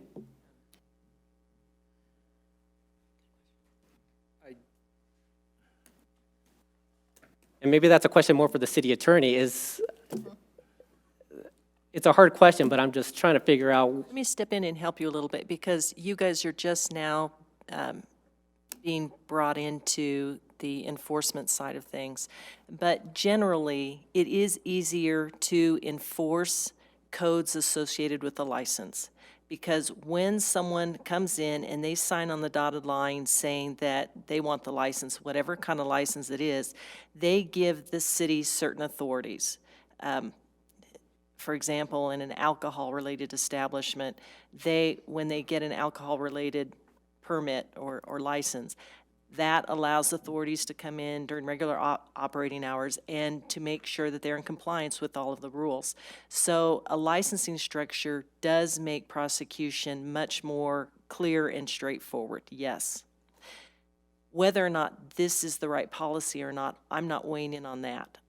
It's just in general, if you have a licensing structure, it is easier to enforce.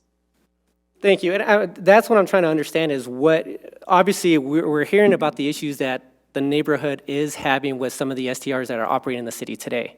And we've realized that the current policy is in terms of timing, it's not very expedient. It's taking a lot of time and we're hearing about it. We're constantly hearing about the issues that we have with the current policy.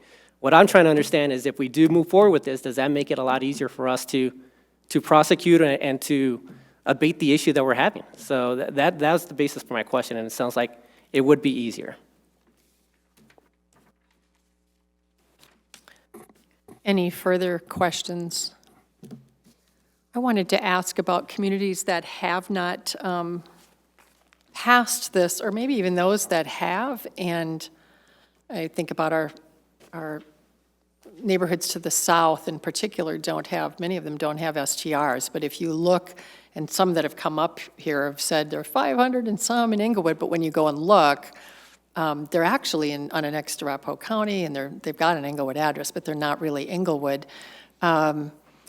What's your sense about what they're doing with their STRs now in terms of enforcement? It seems like nothing's being done except by complaint. Is that what you're sensing? Yes, that's typically what they're doing, is when they get a complaint, they will investigate like we're doing currently right now.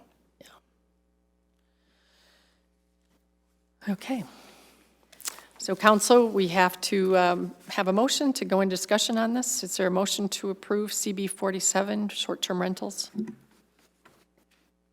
Oh, Councilmember Sierra, did you have another question? Actually, no, go ahead.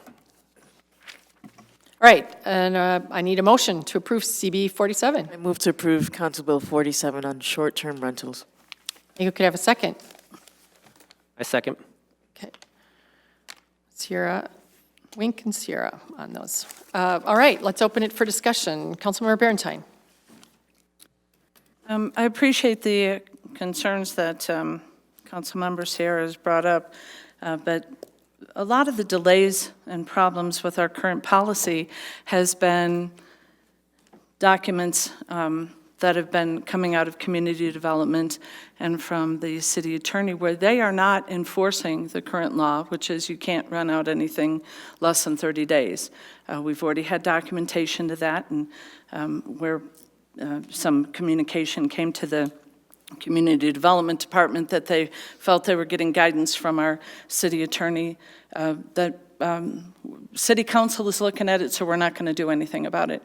I have run into a lot of people who have told me that they've contacted the city or their neighbors have contacted the city, and whether it's communication or not, miscommunication or not, I mean, that they were told that we're not enforcing. So we kind of created a little bit of a problem here with that enforcement piece. We already have a law in place, and I realize that that may take some process to go through, but the 30 days, not running anything out for less than 30 days is already the law, and I don't think that's any more easier or less difficult to enforce than any other law. The noise and nuisance is not what people complain about. They complain that they are in a residential area and they don't want a business next to them. They don't want to live next to a hotel. They want to know their neighbor. They don't want new neighbors every other day or every other weekend.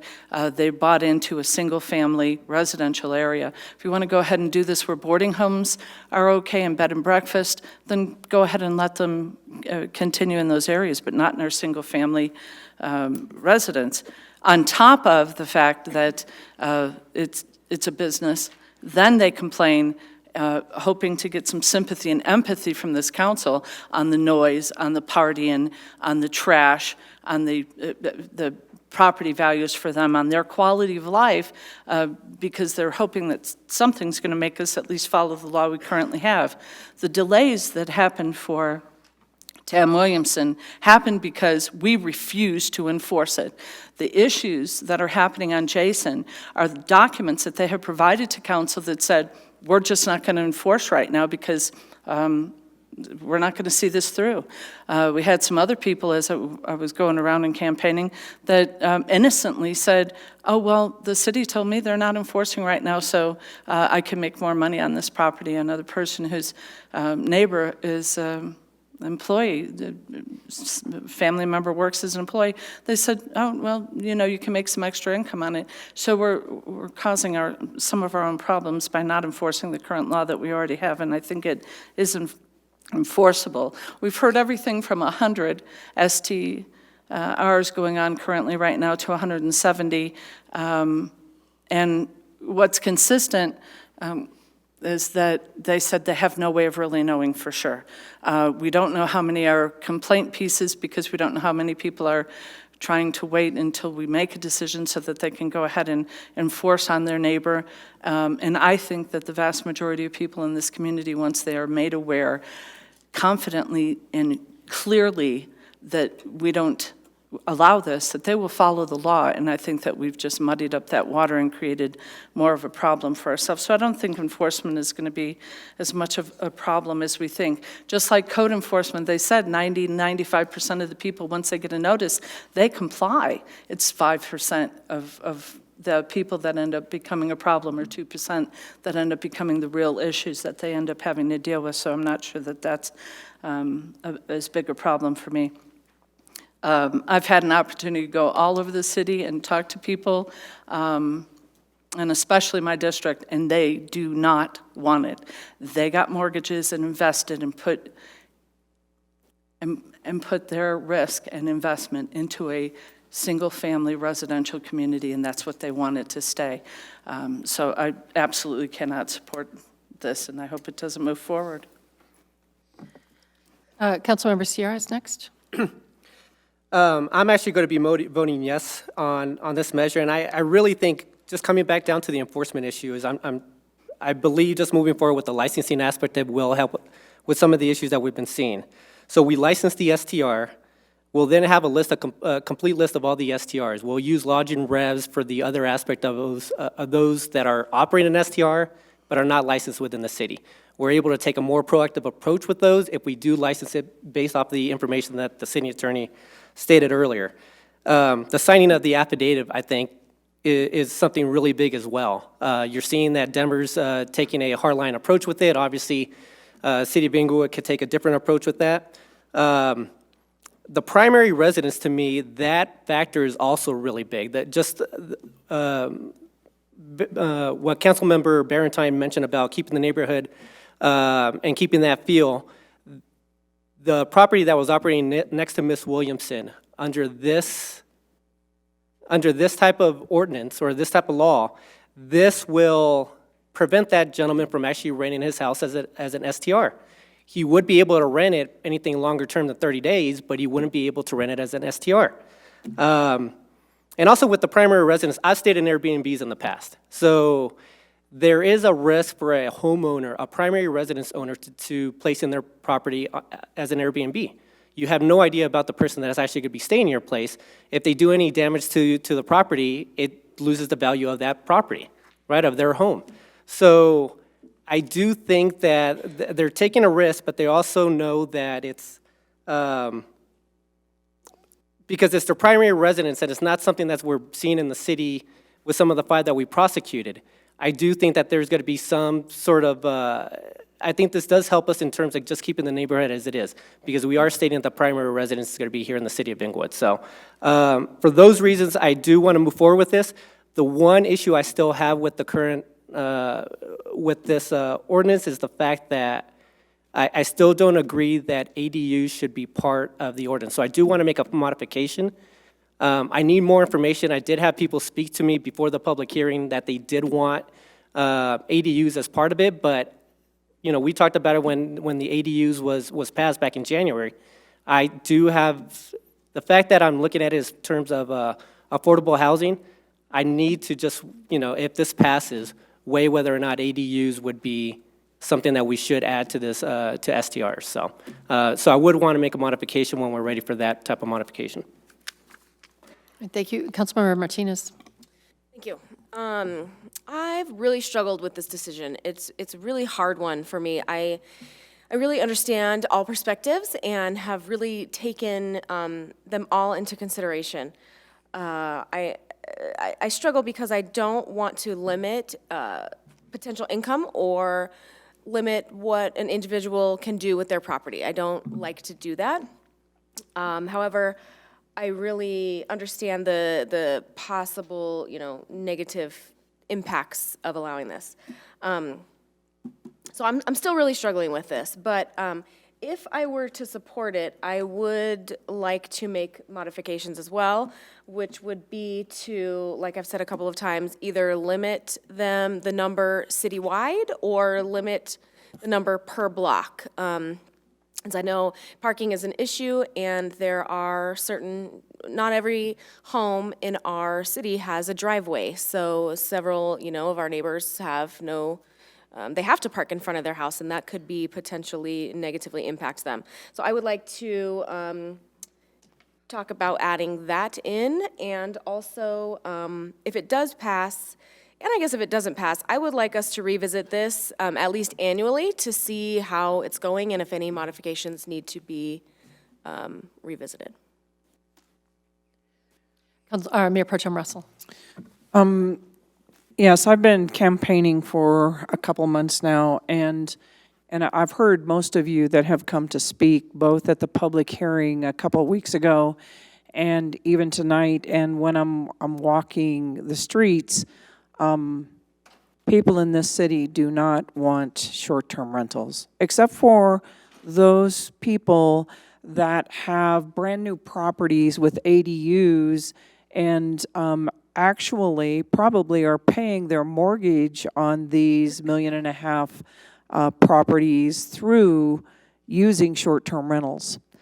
The argument that we bought our home in Inglewood 25 years ago, and we bought into a zoning that we felt was protected. And actually, what Pam Beets shared tonight about we don't know about our zoning doesn't have anything to do with the original zoning. It has everything to do with the comprehensive plan and living in transitional areas, because the comp plan changed the zoning in those areas. And I believe that's what we are doing to our city. We are making commercial districts all over in residential areas, and you're going to have problems. The police department and code enforcement are not enforcing the current laws on the books. It doesn't matter if they're written, and we are training people. It is okay. And I believe that staff is training people because staff isn't enforcing it. One gentleman told me that the prosecutor was working with him. He had been given a summons to appear in court, and they're waiting for city council to pass this. That is problematic when staff is telling citizens one thing and council supposedly has not made a decision yet. That is very frustrating for me. I cannot support this. The citizens don't want it, and I will not support it. So point of information, Mayor Pro Tem, you stated that the comp plans changed the zoning? Yes. The comp plan did not change the zoning. Can we get clarification from community development whether or not zoning was changed because of the comp plan? Councilman Thierry, you're correct. The comp plan does not have the ability to change the zoning. So what about, excuse me, just point of information, transitional areas? They have changed what that particular area was zoned for. Is that correct? That is not correct. That is a vision for how potential change can happen through time. And those areas that are looked at as transitional show characterization, thank you, of changing through time. The highest amount of change through time are in those transitional areas, potentially, but it does not change any zoning district or classification at all. Okay, so one more question, if I may. So it's presuming that council will approve those changes then at some point when the opportunity comes for. Not necessarily. Go ahead. You know, zonings are looked at case by case. Some zonings are compliant with the comprehensive plan, some are not. Some may have a mix of objectives and characteristics, whatever that word is, in them to make the case for a rezoning. So you look at, you know, transportation, education, arts. You look at all of the comprehensive plan when you go in for a rezoning and make the judgment based on the comprehensive plan if the rezoning request is in line with the comp plan or not. So it's looked at different. It can be looked at case by case, if you will. Can I get a point of clarification for what you said then? Then it's actually the Title 16 changes that were made in 2014 and 15 not the zoning that changed, but changes like to the bulk plane and the setbacks that maybe made people feel that there was more of an impact of the current zoning that they had that made it worse. And I think that might have been what the Mayor Pro-Tem was referring to. Okay, thanks. Just a point of information as well. Even the area in the comp plan that shows where the capacity is to get bigger, that can just happen on its own right now. Yeah, that is the zoning. That's All right, thank you. Councilmember Cuesta. Thank you, Mayor. I know this is something that we've all put a lot of consideration into, and I won't take up too much time myself thinking about it or speaking to it. I don't think that we need to allow these in order to make the situation better with the ones that we're having problems with. And so I think that that's something of a false choice, that by allowing these, then we'll get everything under control. I'm not convinced that by allowing this gets better. As a matter of fact, I think that, and we're all just speculating on how this works out, and I think everybody does vote their conscience after putting consideration into it. I don't think this is going to end well. I think that if 100 Inglewood citizens are able to make a few more bucks, but 5 citizens are made miserable by it, I can't support it. It does not outweigh to me. I think that the economic impact will in no way offset some of the, really the sadness and the misery that's gonna come along for some neighbors. It's gonna be a very long enforcement process. That's if we ever even get it together, which we don't have now. So I certainly can't support a few Inglewood citizens making a few more bucks if it's gonna put even a handful of Inglewood citizens in a precarious living situation where their quality of life is disrupted. Thank you. Thank you. Councilmember Wink. Thank you, Mayor. So I will be supporting this evening. We've heard time and time again about affordable housing and many of the long-term residents, especially in Englewood, wanting to be able to stay in their homes. And I think being thoughtful about flexible options for homeowners is, for example, we did this through the ADUs, is part of solutioning the challenge of some of our residents in remaining here in Englewood, and I think STRs could provide another option. I appreciate the work that Planning and Zoning and our Community Development and Planning team has done, and I thank all of the residents and other constituents that have shared their viewpoints with me on this. It's tough for me to want to remove the flexibility of a homeowner, and I do feel that this will go well for us. I think what's important, based on, in terms of the enforcement, I think it's important to maybe, in the plans, Eric, you said that, we've been looking at other cities sort of following the per complaint model, that we keep up with what other cities' best practice in terms of maintaining, the standards for enforcement. If things change or we learn of other opportunities to make amendments there, so that we're doing the best we can, so that we can maintain the safety, security, and integrity of our citizenry and neighborhoods. I think that would be great. So I'm supporting this tonight. Can I ask for just one point of clarification on the affordability, Councilmember Wink? There was, the issue got brought up that it would pull these properties out into investment properties and away from families. Just where were you addressing the affordability part so that I could? I have no response. Okay. I'd be glad to address it. The information we heard was that that it would pull properties out and make them investment properties and take them actually away from being affordable family homes. So I just wondered where you might have gotten that piece of it. A point of information on this, that's not even allowed in the way this is. It has to be your primary residence.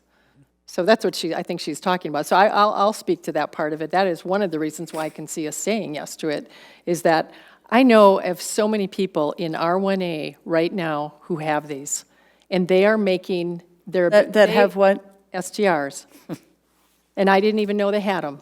And people in your district as well calling me, telling me they don't want to talk to you about it because they know you're against them, but they want to talk about the possibilities and why they're doing it. And their main reason is they are able to stay in place because of having a short-term rental in their place. I think that's a political statement? No, it is. During the It time is that what's I'm happening. campaigning, to sit there and ever say that anyone in my district. People is a- call me while- from all three, while- all four districts. People call me from all 4 districts as well. Good. While I am in the middle of a campaign. Oh my for you to gosh, say let's that not there- make this into a campaign. I'm going to You ask you did. to stop. You I am did. not. I am telling Please. you, I have had people. Point of order. Yes. Yes. Point of order. That's it. Absolutely, point All of right, order. my turn. I have not. Do had not a sit comment. there. Point of order, the presiding officer is speaking, please. We are done. Mayor Pro Tem, please. I have the mayor sitting there saying that she has constituents telling her that they're afraid to talk to me during the middle of a campaign. It's Yes. an inappropriate No, that is comment. not what I said. I did not say during a campaign. I Oh, it simply is said they're calling. They called me all year long. Right. It's not. Point of order, can we get back to the subject? Yeah, so here's my deal. I have 2 things I want to see happen with this. One is no use of ADUs. So I would want an amendment, and I could not vote on this if we leave ADUs in there. I know people on planning and zoning won't be happy with that, but I voted for ADUs for affordable housing. That was the only reason. So making them short-term rentals for me has to go. The second thing is I still am not clear on enforcement. And I think that's when people call me, and as people have done from all 4 districts, and told me that they're afraid to talk to certain people about it. And this has been happening all through the 2.5 years we've been going through this. There are people that sat out here during the public hearing who did not want to speak because they did not want to be identified as having one or having had one in the past. I get it, because we all can turn them in.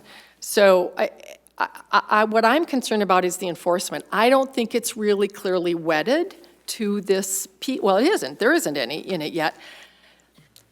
I don't want to kick it down the road because we said we would do this, but I would be more inclined to say I want to see planning and zoning come up with a complete package of enforcement, because I really believe that's what some people who are really angry about it or upset that we might consider it and have had experience that they don't trust that we're going to have an enforcement policy that's really easy to follow. And I agree with them. It's not really clear yet. So I would prefer to have that before we do the final vote. But if we do vote, I won't vote yes unless ADUs are taken out of it. So Councilmember Cuesta. It's a question for you, Mayor Olson. When you're receiving these calls from people saying that they're operating short-term rentals, do you inform them that they're not allowed? Yes, and you know what? They don't necessarily tell me where they live. They don't give me their address either. So I know of several in my neighborhood that neighbors have told me about, and after tonight, I will go up to them and let them know what is going on. There are a number by the hospitals that I have heard from many neighbors. Now, that could go away with Creaghe Hospital building a building that, or acquiring a building where they're going to have Creaghe kind of things. But yeah, people have told me. And I am sure that we have folks from the planning and community development they've come forward and they're afraid. And they should be, because it's going to be illegal if we vote no tonight, and we're going to have to go after them even more. It is now. It's not Yes. going to be. It is now. It is It now. is now, and I let them know that, and they are always surprised by it. They are surprised, some of them, and they also don't know that we understand what they're doing and why they're doing it, and that they've had no impact on their neighborhood. So Thank you. So my main reasons for saying yes to it would be to allow for a financial future. I also bought my house probably at the same time as Mayor Pro Tem, maybe around the same time, thinking it was a single-family residential area at R1. I didn't know anything about what that was. I just assumed I was moving into a fairly normal, quiet little neighborhood. However, the world has changed that we're in, and there are opportunities for people that we have allowed for us to have businesses in homes now. We approved that. We thought everything was going to get crazy when that happened. I don't think anything has gone crazy from that, and I'm thinking that this is similar to that with the homeowner there. It's a completely different thing. So, but I do not feel comfortable with the enforcement piece yet, and I would feel more comfortable if we saw what that is and had another conversation with residents. I know we'd have to go through another complete public hearing and everything to say, would this work? It's a compromise. We find a compromise for it. So that would be sort of my ask tonight. And I don't know if there's an appetite for that. For those of you that are on the fence or thinking yes, are you interested in that? Or anybody else? Councilmember Barentine. my first one would be the clarification. When did we allow businesses to run I would like to get that ordinance, or when we pass that, that we allow a business to run in a single-family residential area. I think it was a council request before, and so we'd have to go back and pull it out. Maybe community development can speak to it. I know this is the one time I've suggested before that I recused myself, that I was told, no, you didn't, but I did, so. If I recall correctly, we did have a council request on home occupations and what those were regulated as. The specifically related to short-term rentals, these are being looked at as accessory to a residential use. So it's not a commercial. The clarification I'm asking for is that the mayor said that we have allowed businesses to be in those areas, and I don't remember any action that we took to go ahead and allow businesses to run in an R1.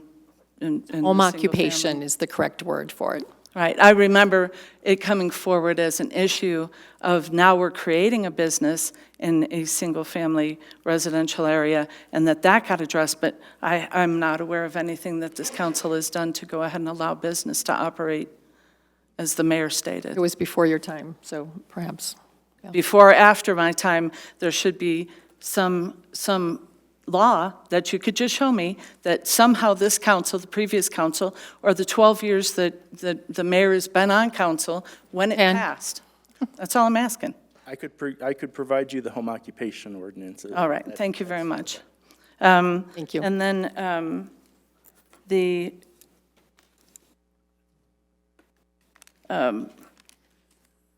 affordability piece of it, and part of the reason that I take exception to the comment being made was that during the debate, both candidates running for District 3 are against the short-term rentals. So I am kind of... I would really like us to stay away from the campaign tonight. This has got As I would have preferred that you did too, but the issue of the short-term rentals being something that District 3 doesn't want, I think is a pretty solid, regardless of who they were talking about or their comfort level in talking about it.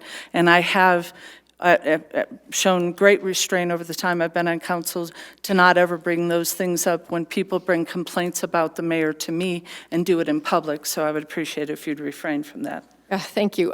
So I think we know where we're standing on things. Would anyone like to make an amendment to any of these? I would like to make a motion to amend the ordinance to remove ADUs from the current ordinance.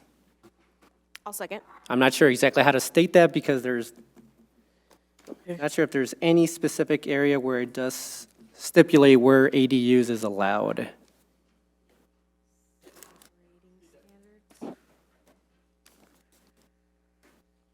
There is a section in there that does specifically refer to ADUs that we can remove. Would you need any additional information in order to, I guess that's a question for the city clerk, or? If you want the exact section, it's under please. section D, subsection 2, STR operating requirements, and then letter C. Okay. Properties I see it. containing ADUs. So on page 3 of the, well, page 10 of the document, page 3 of the actual ordinance. Okay. So I'd like to make a motion to amend the ordinance, what's the ordinance number? So CB 47. Council Bill 47 to remove, what number was it? do you have it, City Clerk? It's 2D. D2C, oh, there we go. I see it now. D2C, yeah. I'll second. All right, so we have a motion and a second.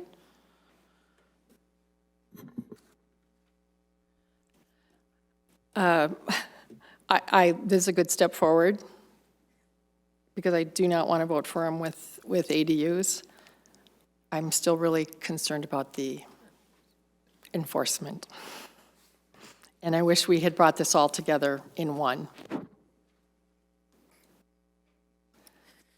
So, but, Mayor Pro-Tem. So are you saying that you're concerned about the enforcement apart from the ADUs? No, ADUs is great, that's out. I'm concerned about enforcement. If we approve it tonight, I'm concerned about enforcing it and putting it into place. I don't think we have clear enforcement yet. We don't have any. We talked about it, but we didn't come up with what it was, and there are some people who, I put lots of stuff out, and I did a lot of talking to people, and emails as well, and some people have called me to try and talk it through, to say, I'm not really in favor of them, but I know my neighbor has one, and I want to know what this will do differently for them. I said, well, your neighbor does not have, right now, your neighbor is illegal, and they said, well, if you pass this, how does that make it any better? And I said, well, we can deal with it a little bit more clearly when they have it, and we know more because they're registered, and then we can monitor it differently, and we'll get funding in order to do that. Right now, we're looking at, having someone monitor it all if we don't approve it, and pay money for someone to do that and be the policing of STRs, which doesn't seem like that really helps anybody. So in the process of talking to people, people will say, I'm okay with it as long as it's enforceable. And they didn't realize it's not really as enforceable right now, or they thought if it's really clear, at least everyone's got an idea of what the foundation is for the whole thing. So I think, and the other thing that people have said is they know that people who have them are doing it because they're financially needing to do it, or they're at a place in life where that's important for them to stay in place. Maybe they'll do it for the next 10 years till they move into retirement center, I don't know. I'm certainly not going to do it. But, yeah. So Councilmember Quest, I think, was next, and then Thank you. Sierra. I will not be supporting the motion. I want to be clear why. It's not because I will like it in its existing form. It's because I don't want to see the STRs pass in any capacity. I think they will be detrimental to the quality of life of at least some Inglewood citizens, and I can't weigh that against the economic benefit that some other Inglewood citizens will experience. I would entirely agree with you, Mayor Olson, that I think that the enforcement component of this is still very unclear in how that's going to take shape, how that's going to play out. We've asked a number of hypotheticals of how will this look as it snakes its way through court, and I don't think we have any clear answers on it. So I think your perspective is correct on that. Thank you. I think Member Sierra, then Mayor Pro-Tem. Actually, I'm a little unclear on why or how to take up the enforcement issue within this actual document. I understand that you do want to push it back to P&Z in order for them to review certain enforcement measures, but I'm not sure exactly how making an amendment to this motion would allow them to look at. Well, I think we'd probably make this amendment, send it back to P&Z with that amendment, and then saying we're not allowing ADUs. And then we would, I guess it's remanding to P&Z, right? To then develop an enforcement plan that's coordinated with probably the city attorney's office and best practices for it. I think the public, some of the public, some are always going to be against it, and I get that and I understand it. And I'm torn with that because but I also think that it could be like home occupations where things are not like what we think they're going to be, and that they go just fine. But without enforcement, I don't know. I'm just unclear. So I would like to have that in place as well. I'm concerned about the enforcement issue as well. Again, I'm just confused about how to make that motion and actually have P&Z look at it. So to me, the way that I'm understanding it actually sounds like we're delaying the vote. It sounds to me that we wouldn't be voting on it tonight. We would actually be delaying the vote and having them review the information, then having it come back to us. Perhaps the city attorney could That's give, what I'm trying to understand. Yeah, whether or not. what I thought we could do is make our statement around ADUs, that's out of the statement, but we are not approving until it goes back to P&Z for a full enforcement plan that's coordinated with the city attorney and perhaps even code. But Yes, so you have 4 choices that you can make tonight. One is to approve the ordinance, the council bill as written. One is to deny the council bill. One is to approve the council bill amended, however you might like to amend it. And the fourth is to send it back to planning and zoning with directions to make certain reviews of certain informations, possibly bring forth changes. So what the mayor is suggesting is send it back to P&Z to have them review the enforcement provisions of this council bill And if they want to make changes, they absolutely can, and then they would send it back to you. At the moment, what you have on the table is a proposed amendment, which would be to amend the current council bill in anticipation of a change.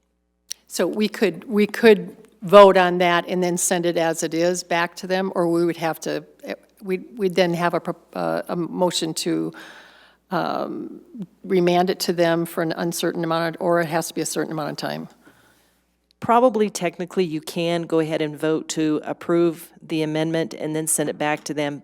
But if you're going to send it back to them anyway, I would encourage you to send it back to them and have them review it for all of those issues, the ADU, the enforcement, any other concerns that you might have with it. Then have them send it back to you in whatever form they send it back to you. And at that point, make amendments. To the revise. There's no reason really to amend it if what they're going to send back to you is going to be different anyway. I know I've thrown a wrench in this whole thing by asking for that, because I would really wanted to get this done. But, I mean, I think we could probably pass it tonight. I don't know. I don't know where you are, Councilmember Martinez. I don't know. I haven't talked to any of you about this. Just let it be known. We don't talk about these things before we get here. So this is the first conversation I'm having, and I have felt very uncomfortable with the fact that we don't have, and that's what people who are uptight about it, that aren't sure one way or the other, it's usually about enforcement. And they want to know that it's got clear enforcement and a plan with it and what we're going to do and how quickly it could go through the court. Well, I suppose that isn't something we can mandate, but that it's going to be taken care of quickly. So when there's a problem house, we have it taken care of. That's what I think people are nervous about, especially when they talk about their neighbors who they know have them, and they want them to continue having them. So, Mayor Pro-Tem, I think, is next, right? Yes, thank you. And I actually think that there's good reason that they're concerned about having problems with them, because we've already had a few people contacting us with major problems that they've had. Ms. Williamson has been coming for way over a year, and they are illegal, and we can't enforce it now. I will not be supporting this bill in any form.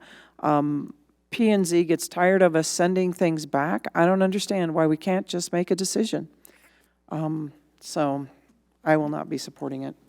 Point of information, we haven't sent anything back to Planning and Zoning in a while. Councilmember Martinez. Thank you.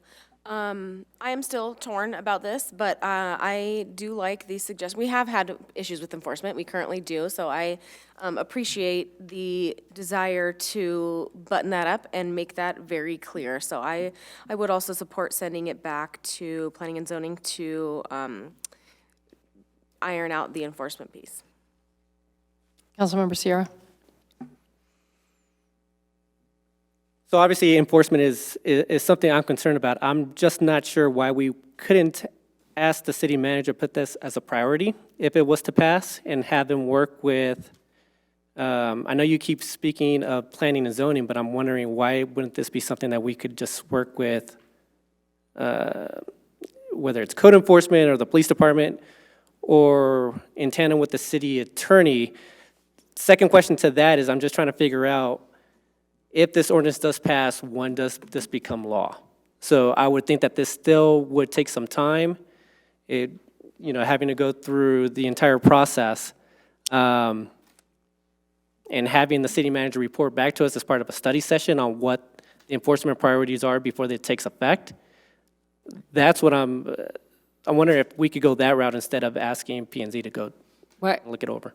It's my understanding that P&Z would have to take this back and talk about, I think they're the ones who set up the language in a way, but under the guidance of the city attorney, it would be great if they worked together.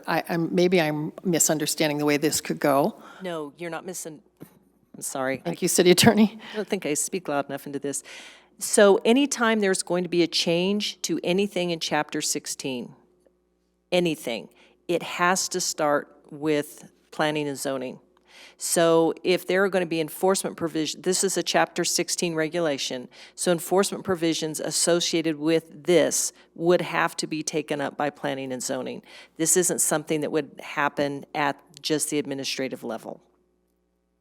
To be citizens making the decisions on it and studying it, and I think that it has to go that way. I think the difference with us is that it's planning and zoning doesn't have the same kind of interaction I think that we all have, and those of you that are campaigning have even more now. You're hearing things. They don't get that same sort of interaction, but they're still citizens who are appointed there, and I would hope that some of the things that we've been hearing, we can pass them along. But I'm sorry about kicking this down the road, really. Councilmember Cuesta. Thank you. I'm just trying to get clarification on the amendment on the floor. My understanding is the amendment just to remove ADU. If that was to pass this evening, it would go for second reading next meeting. We would then turn it back over to P&Z. We're going to pass it just to send it back. Is that what's being proposed here? No, it's my understanding we can amend it tonight and vote on it. We don't have to send it back. But how would that address the enforcement issue that you're speaking of? I'm suggesting that we, as our amendment, we suggest it goes back to planning and zoning. So we wouldn't be approving it tonight. We'd be letting them know that ADUs, if we agree, are not in this anymore. So they change that, and then they also work on enforcement. So the motion isn't then to pass it with removing ADUs. The motion is to send it back to P&Z. I just want to be clear on what we're voting on now. We don't have a motion yet, but that could be. Yes, you do. Yeah, we have a motion. We have a motion to amend to remove ADUs, but we don't have a motion to take it back to P&Z. Right. Thank you. So we'd have to do that as well. Can we have a friendly amendment to it? So I do want to withdraw my motion to amend that portion of the ADUs because I didn't realize when you were talking about the enforcement aspect that it did fall under Title 16. So that does mean that it has to go back through planning and zoning. So obviously, let me just I want to withdraw my motion to amend. Thanks. All right. So then what is Can I get a clarification, please? Sure. So I thought what the city attorney told you before was that if it went back to planning and zoning, that it would go back with the recommendations of what we want them to look at, is what they said earlier. Is that correct? All right. So what's incorporated in what he was trying to make is the amendment would actually be part of that in sending it back to planning and zoning? Or could be part of it? Correct. It All could right. be. Yep, but he withdrew it, so it makes it even cleaner. I just needed the clarification. Yep, so then I guess the motion, if we can either, we could have an amendment that would ask, that isn't how we would do this, so is it? We would have an amendment to have it go back to planning and zoning since we already have a motion to make a decision? You have a motion on the floor to approve it. At this point, you can vote to table and to send it back to P&Z, which is kind of long and drawn out. You can vote to deny the ordinance and then have a second vote to send it back to P&Z to review. So make it a two-step process instead of a one-step process. So the first vote would be So if you wanted to do this as a one-step process, that'd be a lot easier. what you do is vote to table this. Table this for that amount of time necessary to send it back to planning and zoning for them to review for whatever issues you want them to review for. And then the motion that's on out right now would be taken care of by that? By Yeah, a that tabling? tables that motion. Okay, so I would need someone to make a motion to table it for up to, for the amount of time necessary to review our desires to have ADUs removed and to come up with an enforcement plan and language that would be in the code in order to enforce. Correct. Correct, okay. So is someone willing to I can make that a motion? I can make that motion. I'll make that motion. But someone, I second. We second it? All right. Okay, further discussion. All right, please vote on the, Councilmember Cuesta, did you want to? Will you please repeat the motion one more time, please? The motion is to table this for up to the amount of time that is necessary for planning and zoning to review the fact that we want ADUs pulled out to reflect that language, and secondly, to work on an enforcement plan that is clearer for everyone before we vote the next time. Thank you. And we went to voting. May I take the opportunity to speak then? Yes. Thank you. I will not be supporting again. I think that we're delaying, we're working towards approval here, which I appreciate that those that support it want to get some more precision and teeth, hopefully, into the enforcement, which I do support if it passes. But again, I don't think this is right for Inglewood. Thank you. Anybody else? Also, I mean, this will have to come back through with another public hearing and everything. So this has got another go-around, and that's what I feel badly about kicking it down the road, because it's one more time it has to go through another process, rightfully so. Citizens should have the right to weigh in on it. And hopefully, and I believe probably Planning and Zoning will have to have a hearing as well. Okay, yep. Councilmember Berentine and then Councilmember Cuesta. I think Councilmember Cuesta's concerns on this, and I respect if you decide to vote no on this. I understand, I do appreciate, and I feel the same way. I don't think this is right for the city, but given that this at least gives it some more thought instead of it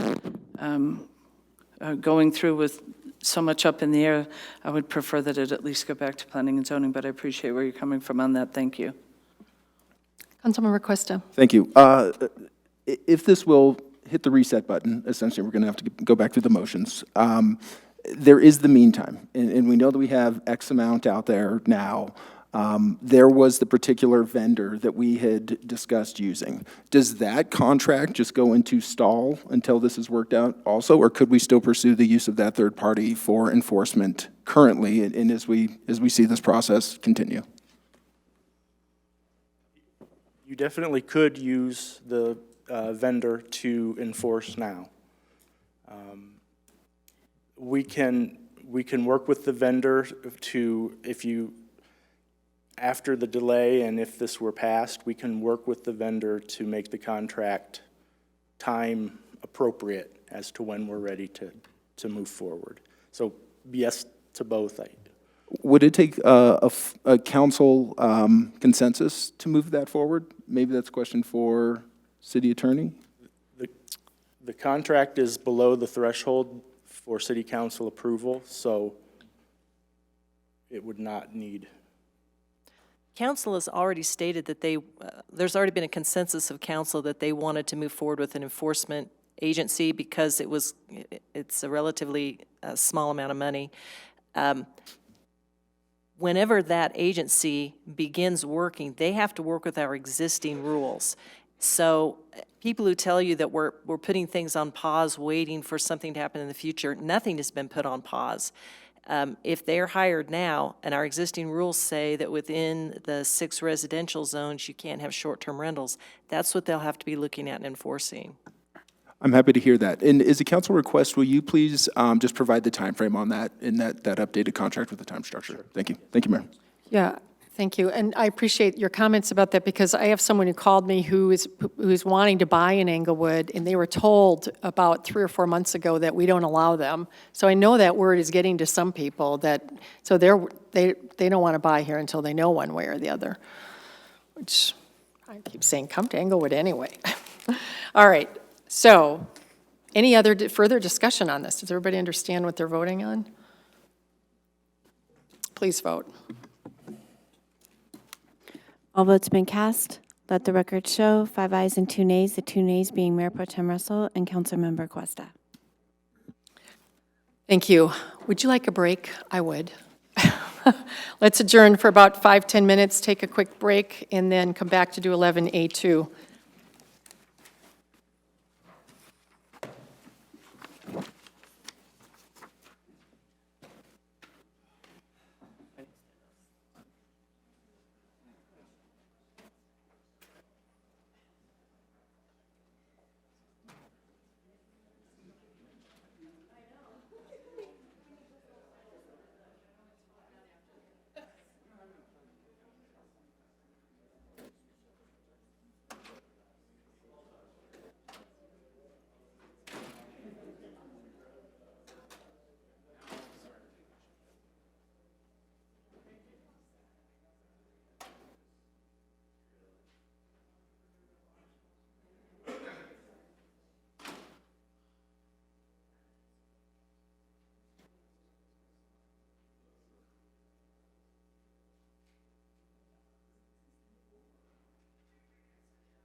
forgot to say something. And I never noticed it. I read it on Saturday, but it didn't print out until about 4:30, 4:45 this afternoon. I always print off the front 4 pages just to keep me on track.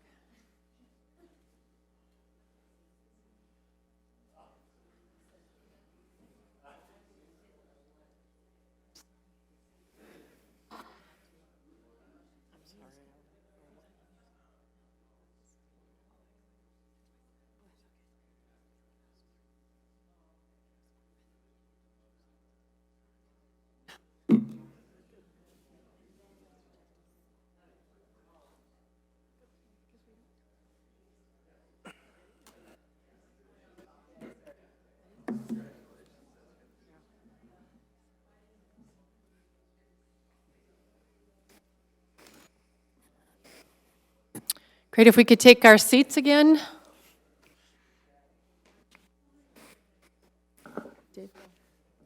In the kitchen, getting tea. No. No. Me all the time. They don't want Of course, I have to.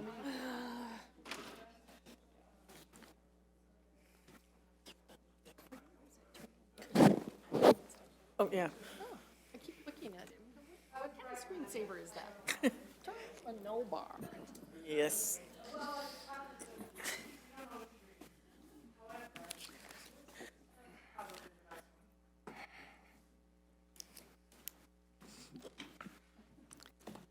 Next agenda item is 11A2, CB 48. On October 8, 2019, staff presented the sanitary sewer 7% rate increase recommendations to the Water and Sewer Board, and the members present voted in favor of the increase, and staff recommends that the City Council approve the attached ordinance, which will increase the wastewater utility services rates by 7% effective January 1st. Public Works Director and Interim Utilities Director Maria DeAndrea is here to answer questions. Thank you. Mayor Pro-Tem Russell has a question. So my question is, under the financial implications, it says the 7% rate increase is anticipated to generate approximately $1.1 million annually. This rate increase would become effective January 1st, 2020. But it says, up above that, the wastewater treatment plant has identified approximately $11 million in needed capital investment. Half of these costs are incurred by the City of Inglewood, so we need $5.5 million, but we're only getting $1.1 million from the 7% rate increase. Is this rate increase going to be enough to cover the cost? Yes, so thank you for that. The intent is that with savings and then coupled with this rate increase is that from our fund balance that we have adequate funds, and we've looked at that in order to cover those expenses for 2020. Is that helpful, Mayor Pro Tem, or do you have another question? I don't have another question. Okay. Thank you. Councilmember Berentine. I appreciate your question because the original 7% that we did last year for 2019 was supposed to garner about $1.5 million. And then we knew that there would be another 7% coming to get another $1.5 million in order to go ahead and have us at the $3.5 million that we need to have at least in the reserves for the contract for the 2005 upgrade, where we still owe money on that agreement.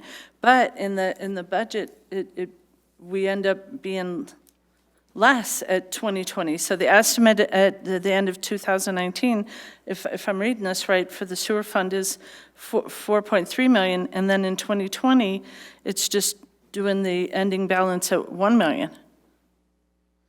So we're still not, I thought the intent of it was to go ahead and make sure that we at least had that fund at the contractual level, and then we could start dealing with the other issues. So if we could get that addressed, I'd greatly appreciate it. Yeah, I don't know if Finance Director Sabato. Well, or you could turn around. I think he thinks he knows there, too. All right. Oh. So as I understand, so Peter Van Rye, Director of South Platte Water Renewal Partners. And so what Director DeAndrea was talking about was, so last year's 7% increase generated about $1 million. This year's generates about $1.1 million. And so what we do is we look year over year in terms of fund balance. And so through the course of the year, we may or may not spend the total amount of of the amount allocated for capital because of the fact that projects delay in their start and they maybe go slower than we expect and things like that. And so that's where the fund balance carries over into the next year. And then we add this new rate increase, which then ultimately results in a final balance at the end of the fund balance of around $1 million.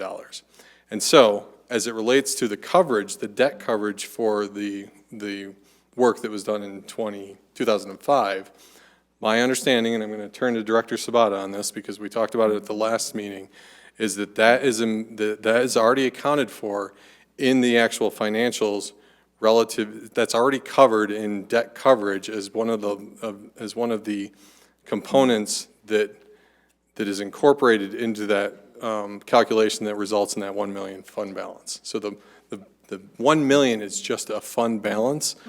Debt coverage is embedded within the actual calculations that generate that fund balance. Right, the debt payment is, but I'm not seeing that the debt coverage is. So if it is, and you guys are comfortable with that, because if we're not covered on that debt, that makes a huge problem for us to ever go ahead and borrow any money for those services if we're not in contractual compliance. So I'm more than willing to go over what I believe, what I'm taking out of that contractual agreement, and that the reserve needs to be there along with the payment. So we can go over that at another time. If you are comfortable with that we are in compliance with that contract, that's fine. So that is my Then an additional question on that would be that on top of that, how much do we have to keep in that reserve, and then start dealing with the additional 5 million that you're doing. So I just want to make sure that we're addressing those issues and keeping track of that, because our ability to borrow money and how we handle these contractual agreements is really very important. Absolutely, and I can remember last year at this time, this also came up. Right. And I think that this was a point of discussion, and so I am going to defer to Englewood Finance as it relates to the generating of the actual final fund balance amount.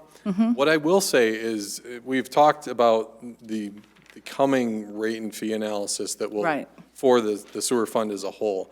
And so we will holistically be looking at all of this, which will holistically answer all those questions in much greater detail, to the point where everything that we know that we need in the next 10 years for both the South Platte Water Renewal Partners and the Englewood utility, the collection sewer utility, will all be incorporated, and then a financial plan put in place, and then associated rates and fee schedule proposed, that ultimately council will decide to what degree we want to implement or change or modify or whatever that fee schedule, to make sure that all these things are addressed, of which one of those things might be issuance of debt sometime in the future, which I think is your concern. Well, the reduction of that reserve created the need for the fee study, and I appreciate that. Could you just, for the record, please give us the timeline on that fee, on this process that you just outlined very eloquently?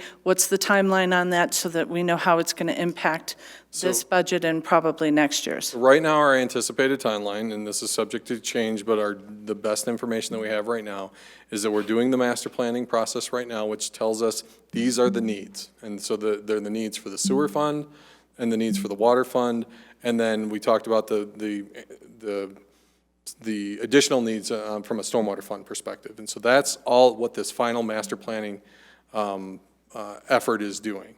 That master plan then generates a capital plan, and then associated operational needs and costs that goes into a rate and fee study. That rate and fee study, we're anticipating kicking off somewhere around the January timeframe, such that by March-ish, we can incorporate the results from the master plan, capital part of the master plan, into that financial plan, so that by next May, when we start the real budget, when we have the budget retreat and we have that whole budget process, we have our initial proposals that we can bring to council. That is our anticipated schedule right now. I appreciate that. I just wanted to make sure that that was on the record, that this council and the staff has gone ahead and made plans, and that we're in the process of taking care of these issues, and we should have answers pretty soon so that we can move forward. Thank you. You're welcome. Member Cuesta has a question. Thank you. On the fee schedules that are on pages 4, 5, 6, and 10 of the packet we were assigned, you have in-city customer class and then outside city customer class. Do you know how many customers we have in each one of those categories? I do not. I'd have to get back to you. Can you assume it's disproportionate? I would think we'd have more outside the city than inside the city across the connector districts. Yes, definitely. So if the plant, again, serves 300,000, I'm not sure how much is coming through Littleton versus from the other districts, but through the Englewood side of things, it's definitely more than what's within the city, our Thank you. population. Maybe we've had this conversation in the past, but I don't recall us doing so. So for instance, this is a 7% increase. Could we say it's 5% for people in city and 9% for people outside of city? Or do we need to apply that equally? It is the same percentage. The difference is that the current rates, if you look on, in the memo at the base rate, I showed the increase from basically the 2019 rate to the 2020 rate. And so that goes up by, right towards the end of the memo. And that goes up by 7% from that 3.4429 to the 3.6839. And so that's what people are paying. But then the rate for the outside then increases from the, increases proportionally as well. So then they're still all paying 7%. The difference is basically depends, of course, on usage. So for a typical property owner, that rate increase generates about $1.54 per month increase, which equates to $18.48 per year. So you would pay that additional both on 7% increase if you're within the city or outside of the city. Thank you. And maybe I missed your answer to my question within your reply. But I guess the point being, can't we charge outside folks more and charge Inglewood folks less? I think we could. We have not explored that, so I think that would be a question for the rate study that Director Van Rye just mentioned. We can certainly bring that up. Thank you. And it wasn't something that I was necessarily looking to apply immediately right here, but more something that isn't an option. I wasn't sure if there was anything that precluded us doing that, or if that is something that we could consider. Mm-hmm. And just a point of clarification before I give it back to Peter. So I did want to clarify that the storm sewer rate study, we are initiating that sooner than, so the rate study for sewer and water is going to be more in that beginning of the year. So we are starting that process for storm. I think people get confused about the two, and it's a good reminder. No, thank you for providing that clarification, because that storm sewer piece is, I was just talking about water sewer from the schedule I was talking about.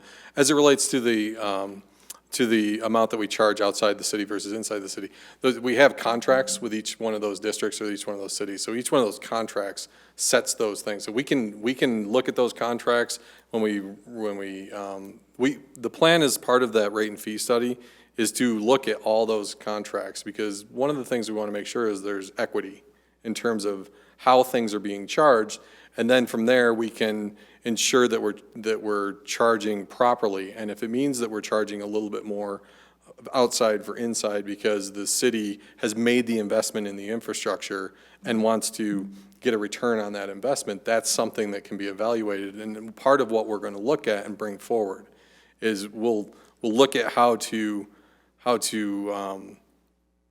articulate the rates within the city versus externally in a way that the council will have the ability to make the decisions with the rates broken down in much more detail as it relates to what things what component it's covering, if that makes sense. So it's a long way of answering yes, but we would have to look at each one of the individual agreements. Thank you. And to that note, is there a standard time frame for how long those contracts are typically written?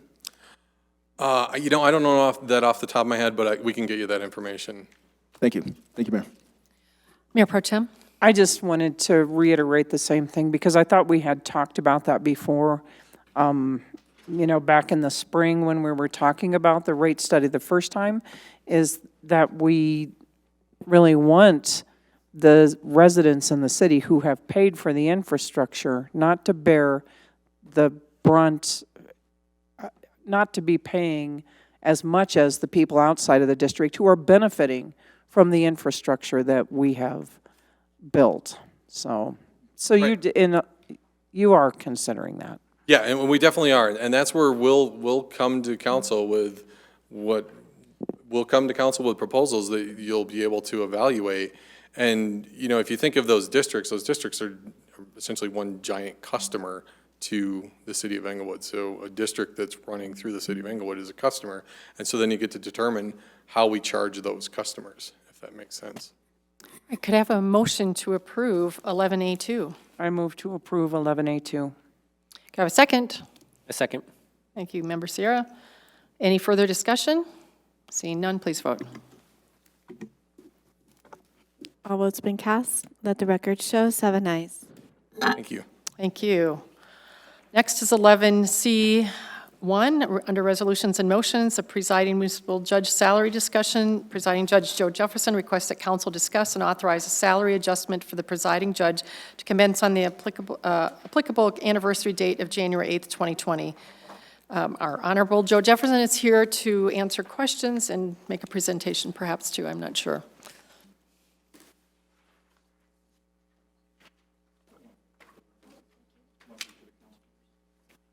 So is what we're getting as a handout, is that on the website right now or no? It's not, okay.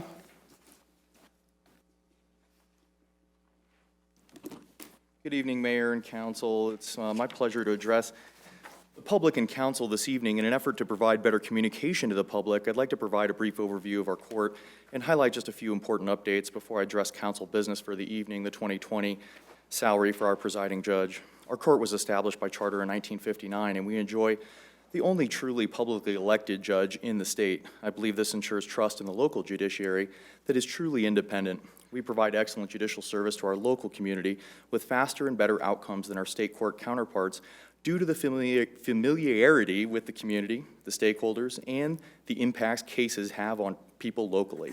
Our presiding judge has the challenge of being the full-time judge and managing the administration of our local justice system. Our court's mission is to ensure efficient, fair, and effective justice with dignity for all. We are currently working internally with our staff to redefine our mission, vision, and values, and look forward to sharing them with the public soon. One of our court's primary functions is to deter and punish crimes. However, our court also has rehabilitative and restorative functions. Our goal is not just to punish crimes, but also to refocus an individual on education, personal responsibility, and rehabilitation. On an individual level, this is accomplished with intervention for individuals who find themselves on self-destructive, violent, or harmful paths. On a community level, this restorative function provides opportunities for victims to play a meaningful role in the legal process, including at sentencing, and also provides opportunities for defendants to make restitution and reduce social fear among neighbors to strengthen our community. Much of this rehabilitation and restoration is accomplished through traditional sentencing, as well as improved alternative sentencing, newly expanded constructive community service opportunities, and restorative practices. This creates a true win-win-win for the defendant, the victims, and the community as a whole.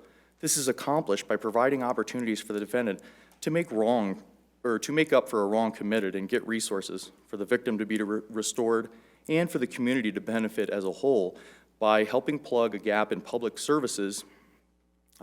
social services in the community at little or no cost to the community by partnering with local nonprofits to accomplish the shared goal of reduced recidivism. We have enjoyed great success with our renewed partnerships with All Health Network, the 180 Network, Goodwill, Arapahoe Douglas Works, Inglewood Public Schools, Big Brothers Big Sisters of Colorado, local faith-based groups, and many others.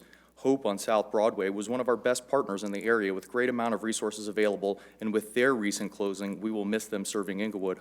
All of our partners have agreed that we have a shared mission to rehabilitate defendants and provide resources to that end. All Health Network has been the biggest impact in our community through their existing partnership with Inglewood Police Department, as well as our new partnership with the court. All Health now provides comprehensive services to those referred by the court for an intake evaluation and recommended treatment plan for substance abuse or mental health treatment and lots of other services. They help qualify people for Medicaid, so the services are free to defendants that qualify. This helps remove financial hurdles to the treatment, education, and resources to help the defendant rehabilitate and the community reduce recidivism. We now also have resource guides available to all on our website and our front counter that is given to defendants, including one specifically for U.S. military veterans and another for juveniles. These changes are not an effort to minimize personal responsibility of the defendants, but actually increases accountability. One way is by allowing community service in lieu of imposed fines and costs, rather than simply a waiver or reduction based on inability to pay. In an effort to provide more information, I'd like to go over our newest third quarter report given to council quarterly. In 2018,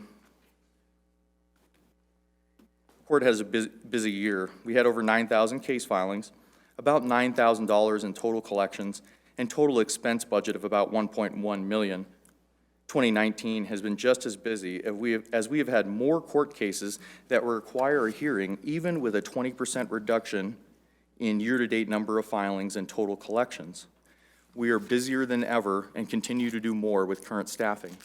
Most of the decline is seen in traffic filings year over year. We expect to be substantially under budget for expenses again in 2019 as the fiscal year is finalized in December. Revenue has decreased 20% year over year, but for your information, the decrease in revenue is not by design, just as the increase of over 33% in 2018 was not. These revenues are only a byproduct of the judicial system and a reflection of the case mix, including less traffic cases to address more pressing community needs. Revenue generation for the city is not a court or justice goal. Rather, we focus on the individual circumstances of each case. I'm also proud to say that we were able to save taxpayer money by promoting within the department and restructuring a position by reorganizing some duties of the court staff. We are by far the busiest municipal court in Arapahoe County besides Aurora, who operates their own jail. I'm very proud of our staff and their efforts to keep the court running with great fairness and efficiency and dignity for all. In an effort to be brief, I'm going to highlight just 3 major themes for change in 2018 and 2020 for our court. The themes are improving service delivery, improving efficiency, and ensuring fairness.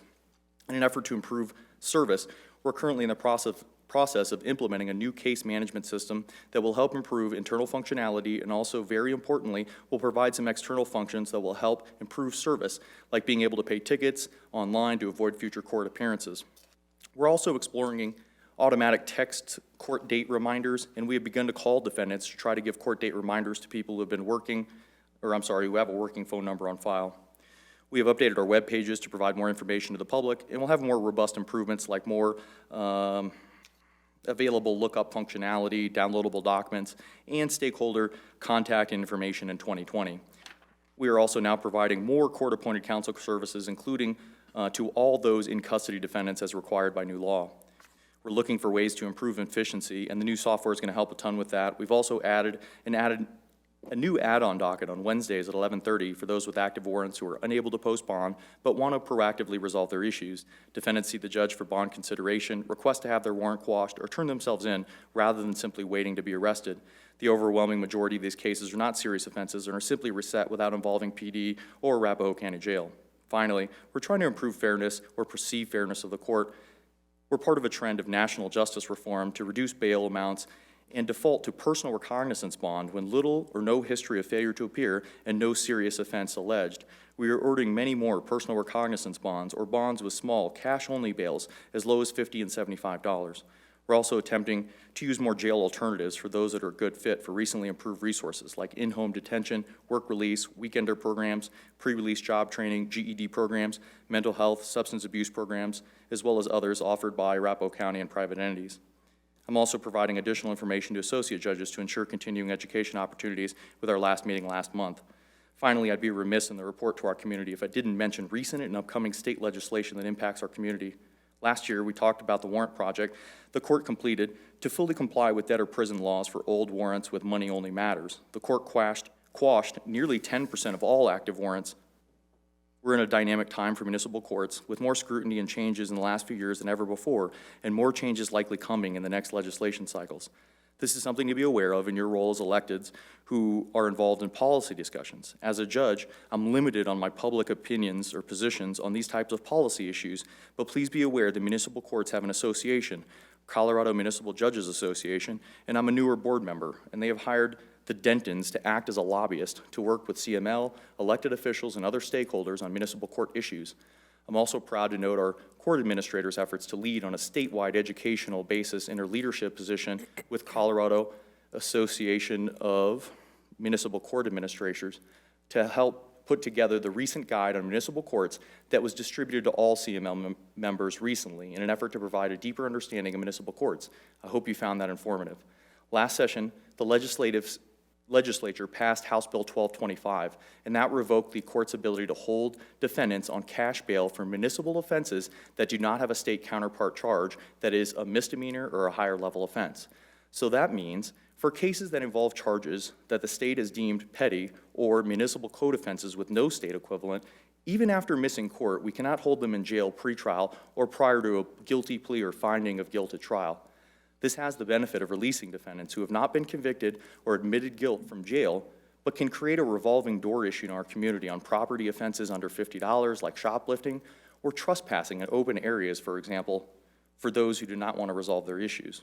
This was signed into law by the governor on a Friday evening in late April, and we were expected to comply Monday morning. This required a thorough examination of the entire code to match each offense with a state equivalent charge and verify if it was deemed a petty offense or higher. This session, there is talk of potential legislation according to our lobbyist on the following issues.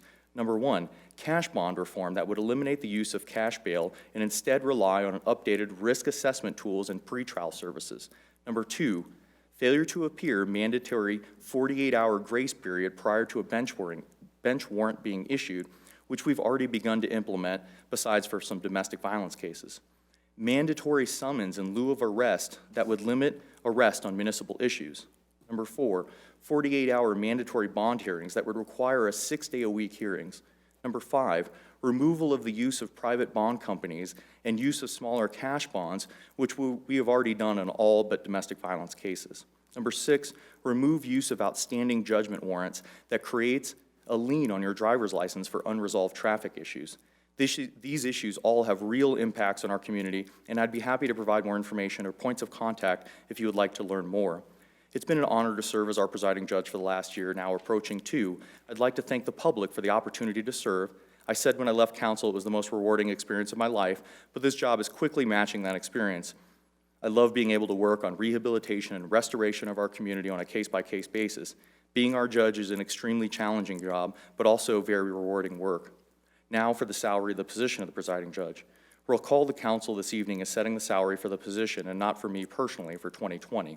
This is not a review of another elected official's performance, but rather a market-based decision based on fair compensation for comparable work. I provided council with an updated salary survey from Human Resources. I think the survey generally shows our salary is below market for comparable operations, which is acceptable to some degree for an elected position. Since the survey shows a current salary that is below market in 2019, and since the council did not increase the 2018 salary for the position due to an open seat, I'm recommending a 4% increase in 2020. The average Inglewood Employee Association increase is 3.5% in 2020. Needless to say, I personally do not do this job for the money, so your decision will not impact how I do my job for the citizens and for the community as a whole. Although the doctrine of separation of powers dictates that we have separate, clearly distinct roles, I'm currently exploring how to better communicate with different stakeholders in the community, including council, and I'm open to your ideas or feedback. I'm also happy to answer any questions or address any concerns at this time. All right, thank you. Are there questions for Judge Jefferson? Member Barentine has a question. Did you have thank you very much for the presentation. That was very informative, and I greatly appreciate that. Did you have an opportunity to work with the Human Resources Department on this, or did your staff, or how did that process go? You know, I initiated the process basically as soon as I heard you had passed the new council policy, and so I gave the last list to HR. HR was very successful this year, turned it around in about a week or two, so we were actually able to move this agenda item up to tonight. Well, thank you. I'm glad they worked well. Directly with them, but also our court administrator works with them on these survey issues as well. All right. Thank you very much. Yes, thank you. Other questions?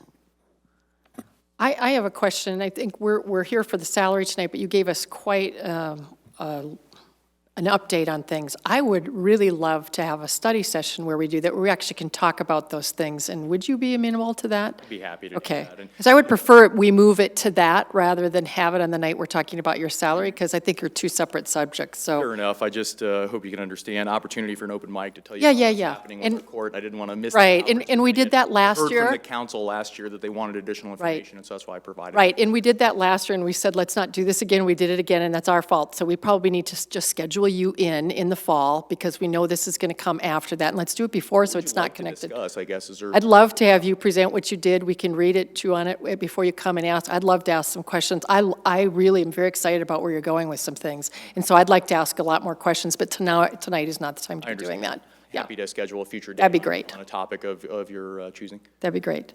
All right, so could I have a motion to approve the salary as CB 40, 11C1? I move to approve the municipal judge's salary by 4%. A second. All right, Member Cuesta. Thank you. In continuing with last year, I would like to recuse myself from this vote. Joe and I associate personally outside of this venue, and I don't think it'd be appropriate for me to vote on this. Thank you. All right, council, I think we decided the last time that I wouldn't be the one who decides this. Didn't we decide last time? We said that we'd talk about would- it in study session. Didn't we decide that people would choose whether they?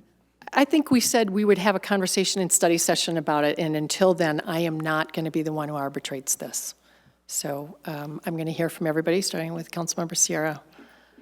In keeping with last year's, with the reasoning that Member Cuesta gave last year, we'll let him recuse himself. You will let him? I will. Okay. Member Martinez? I would prefer not to let him recuse himself if we have a choice, only because a lot of us have worked with Judge Jefferson previously, so a lot of us, actually all of us, have a prior relationship with him. All right. Mayor Pro-Tem?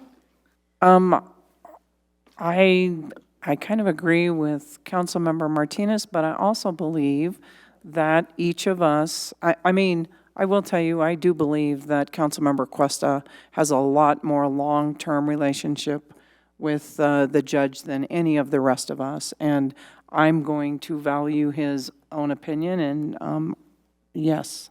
All right. I don't think it's a good reason to do it, and here's my reasoning. It doesn't have to do with your relationship really much at all. There's no financial gain. There's nothing that will influence your relationship probably in either way. And if we kept recusing ourselves whenever we have a relationship with someone like that, I think we'd probably have a hard time in such a small community of voting some nights. It doesn't have anything to do with, with you and him, though. Member Wink. I would like Mr. Cuesta to weigh in with his vote. Okay. Member Barentine? I've known Judge Jefferson for a long time, and I like him, but I don't like him enough for it to interfere with my ability to make a decision on his salary. Apparently, Councilmember Cuesta, however, does believe that. And the fact that he is honest enough to say that he believes that his relationship would interfere with his judgment on this vote, I'm going to go ahead and respect that. I think that the only determiners of whether we have a conflict of interest or not is ourselves. I've made mine very clear. I consider Joe outside of here a friend, but not in a way that it would make it interfere with my judgment. I'm going to honor Councilmember Cuesta's decision that he believes that it interferes with his ability to make this decision, and would never force any of the council members to vote on something when they have already told the public that they believe that it would, that they're being honest enough that it would interfere. So I would never do that to any of you. So do we have? There's four. There's four saying yes vote, right? No, there's four saying no. No, so it's 1, 2, 3. Okay, great. All right, so please vote. And those who, then Member Cuesta, you're allowed to abstain according to that. Okay, thank you. All votes been cast. Let the record show 6 ayes and 1 abstention, the 1 abstention being Councilmember Cuesta. Thank you. And Joe, Judge Jefferson, we're going to see you next year for a study session, and we're going to have a great conversation. Or maybe we do it sometime in the next several months, actually. Is what you just presented tonight, I hope you will give to the city clerk, because that was a great long reading, and I would love to have a conversation further, because there's some great things happening. I think we just need to be better informed. Try to put it on a memo format and try to get it disseminated to council, and then I'll just wait to hear back from Thank you. you on when and where. We'll schedule it. Maybe before the next vote, we'll become better friends, Thank and you. I'll have to Yes. recuse myself. All right, 11C2 is Census 2020. This is the one that was hanging out in a weird way, which I never noticed. Thankfully, our city clerk saw it. So this is Census 2020. Staff recommends City Council approve by motion the acceptance of 2 grants, none of which require matching funds, which all serve to provide financial support to the city's effort to effectively achieve a complete count of persons residing within the city of Englewood. Senior Planner John Voberl is here patiently waiting for this to come up. Any questions for him tonight? Seeing none, could I have a motion to approve? I move to approve Census 2020 Inglewood Complete Count Committee and related activities. Great. Could I have a second? A second. Martinez and then Sierra. Any discussion? Member Barentine. I appreciate that the feds are trying to figure out new and different ways to do the census, but I'm a little conflicted in this becoming an operation with us, and so I'll not be voting for it. All right. Anyone else? Seeing none, please vote. All votes been cast. Let the record show 6 ayes and 1 nay, the 1 nay being Councilmember Barentine. Next is 11, thank you, Mr. Voberl. 11C3, Professional Services Agreement. Staff recommends City Council approve by motion a professional services agreement with MV Transportation, Inc. for the 2020 management, operation, and maintenance of the Englewood Trolley. The agreement is in the amount of $374,361. Planning Manager Wade Burkholder is still here. Thank you very much. Any questions for Mr. Burkholder tonight? Seeing none, could I get a motion to approve? Go ahead. I move to approve professional services agreements for trolley operations. I'll second. Sorry, who was second? Wink. Okay, Wink. So Martinez and Wink. Any further conversation or concerns? Seeing none, please vote. All votes been cast. Let the record show 7 ayes. Thank you. And next is agenda 11C4. This is the CDOT grant agreement. Staff recommends council approve a resolution authorizing the City of Englewood's execution of a grant agreement with the Colorado Department of Transportation for the 2020 Englewood Light Rail Corridor and Urban Center Next Step Study. Staff Chief Redevelopment Manager Dan Premba is here. Any questions for Manager Dan Premba? Which one are we doing now? It's 11C4. Oh. Yep, and then there's a 5. Is it orphan? No, that's it. Yep, it's the Englewood Light Rail Corridor thing. It's a CDOT grant. So, questions for Member Premba? It's at the top of your last page of the actual agenda. Seeing none, could I have a motion to approve? Move to approve agenda item 11C4, Member 2020 Wink. Light Rail Next Up Study Grant. Thank you. And a second? Martinez? Any discussion? This is exciting. I am very excited to see this move forward. All right, please vote.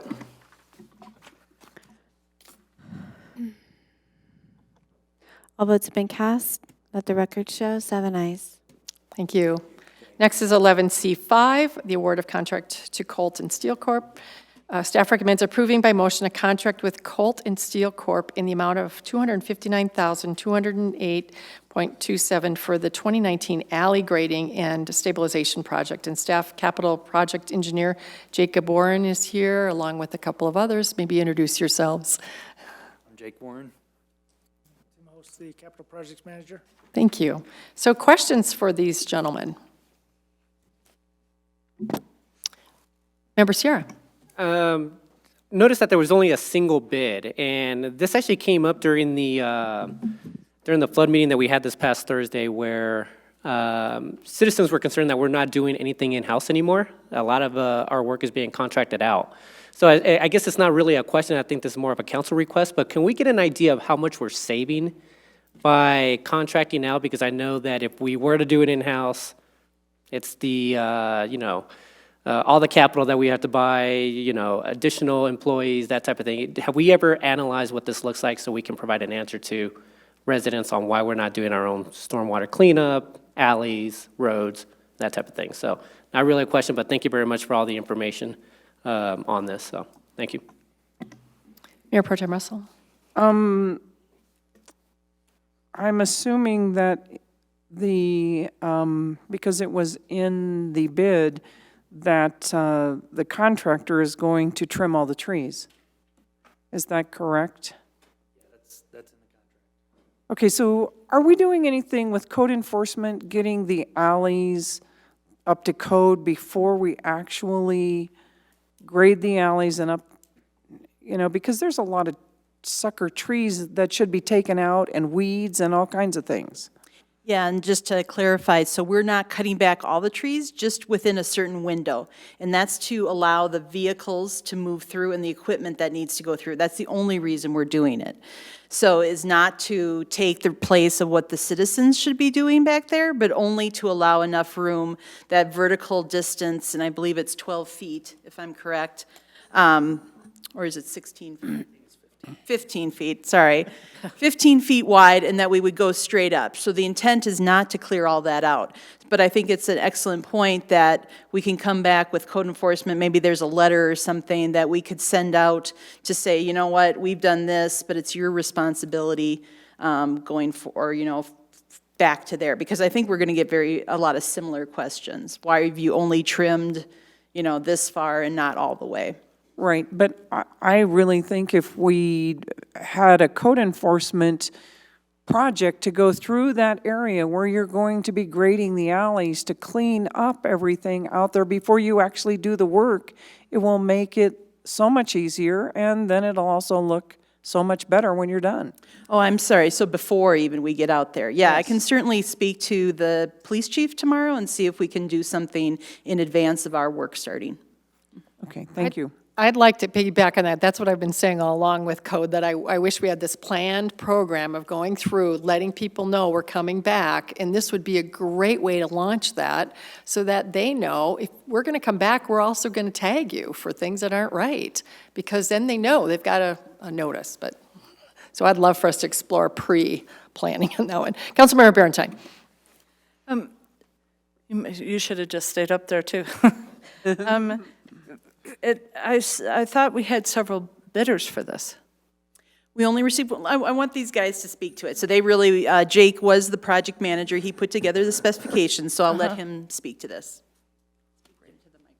Yeah, we only got one bid for the project. Some of that may be due to a shortened bid window, as well as just the time of year.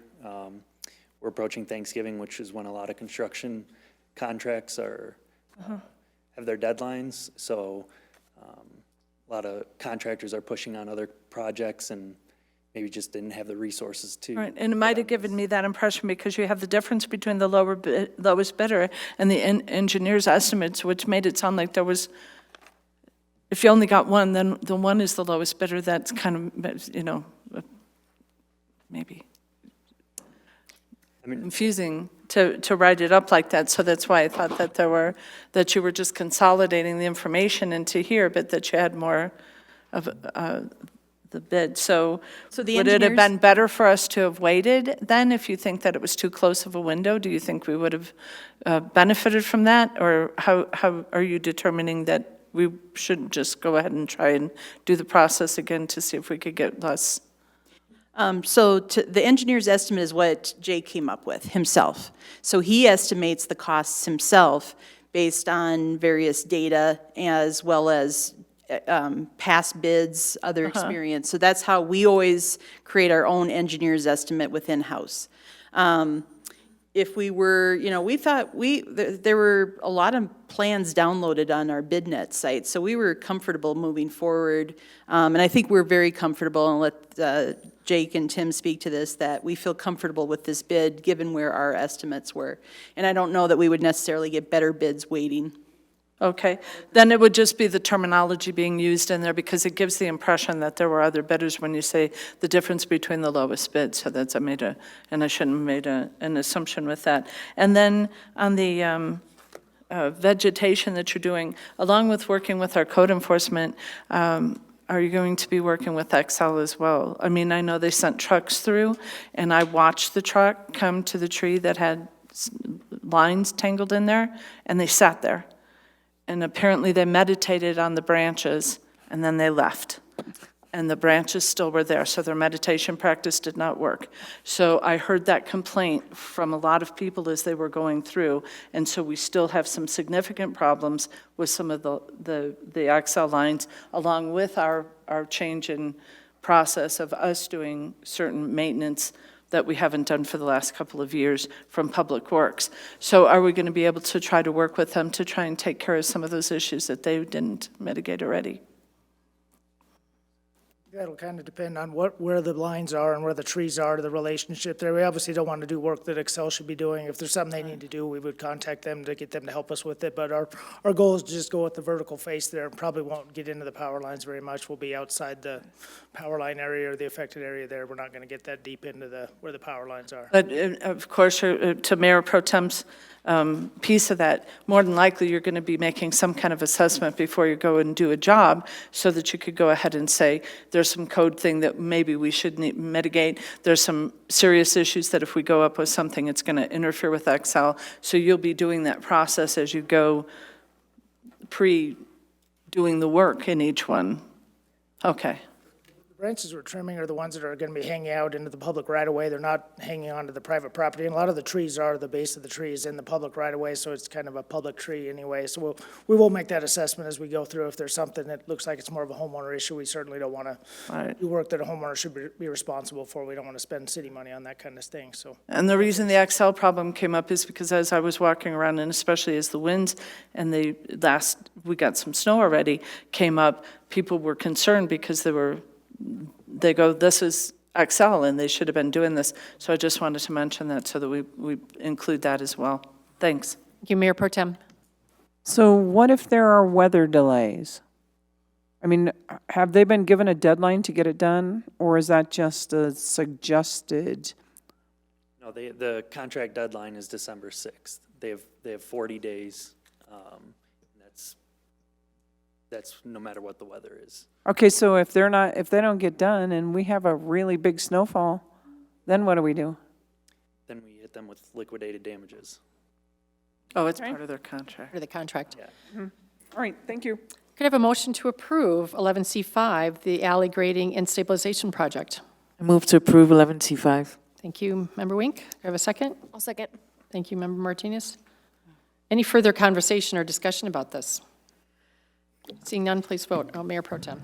Well, I just had a quick question. We're using our own rotomill in there, and how do we know this is working? I mean, we've had a lot of complaints about road base from the alleys. Yes, so this is phase 2 of our efforts to fix up the alleys. So our first phase, which was done by city staff, we went through, and we're still in the process actually of addressing alleys throughout the city, primarily in what we call Zone 4, which is east of Broadway and south of Oxford.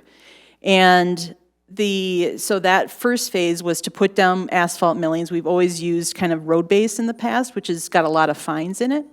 So the intent was to use our asphalt millings, of which we've saved all of from the mill and overlay work this year. We've saved those and hauled those to the service center, and so we've been laying those down. The second phase is really about improving drainage. So that was our first attempt to kind of level everything out. So with this work through Colton Steel, what they'll do is they'll actually come in with some smaller equipment and create a V down the center of the alley to make sure it drains to either end, and then also apply that dust suppressant on top, which will stabilize that surface and create less of the rutting, less of the potholes, and reduce the dust that we're seeing. And then just one other question, because I know that a lot of people had complained that the way the alleys were being graded lately, they would end up, whenever it rained, there would be water in their garages. Is this company going to be able to grade the alleys correctly so we don't have that problem. That's exactly the intent. So when we come in there, we have a large 10-foot blade on our grader. And so all they can pretty much do is do a flat grade across the alley. Sometimes that creates a little ridge on either side, which can hold water back as water drains out of driveways, or it can slope one way or the other, let's say from one side of the alley to the other. This will create a slate V ditch in the alley to make sure that that water drains from private property into that V ditch and then to either end. Or if there happens to be a inlet or a catch basin in the center, then it might drain towards that. Okay. But they have the smaller equipment to be able to do that. All right, thank you. All right, any further items of discussion on this? I'm very excited to see this project get going, and I want to make sure that people realize that this isn't like paving an alley. So it's not going to be perfect. It's going to be an upgrade. It will be helpful, but I just know that, people will say it's not done right, but it's just, unfortunately, it is what it is, and I hope that this kind of maintenance will continue on. I'm hopeful that we'll have a good program going forward that'll keep it maintained a lot more. So thank you for the work that you've done for it. All right, please vote. All votes been cast. Let the record show 7 ayes. Thank you very much. Next up is 11C6, which is our marked crosswalk guidelines. Staff recommends City Council approve by motion the marked crosswalk guidelines. And again, Director Maria DeAndra is here for questions. This is, of course, the items that we talked about in study session a few weeks ago. Any questions? Member Barentine. As I'm going around town, and especially like the crosswalk that we have downtown, the material just doesn't seem to last. And how are we addressing that? I mean, I know I saw Littleton's when they first went in was just beautiful, and then they've already had to replace them, upgrade it several times. Is there a certain material upgrade we can do? Are we maybe not using certain material like that kind of rubber stuff that, and going with some other things that, how are we going to address that to make it last a little longer? Yeah, unfortunately, there's not a lot of options out there. It's very dependent on the amount of traffic that travels across it, less weather-related. So in those highly traveled areas, they do tend to get worn off fairly quickly. And the thermoplastic that we're proposing, which is similar to like turn lane arrows and stuff like that on the street, is really the best material that we've found industry-wide to address that.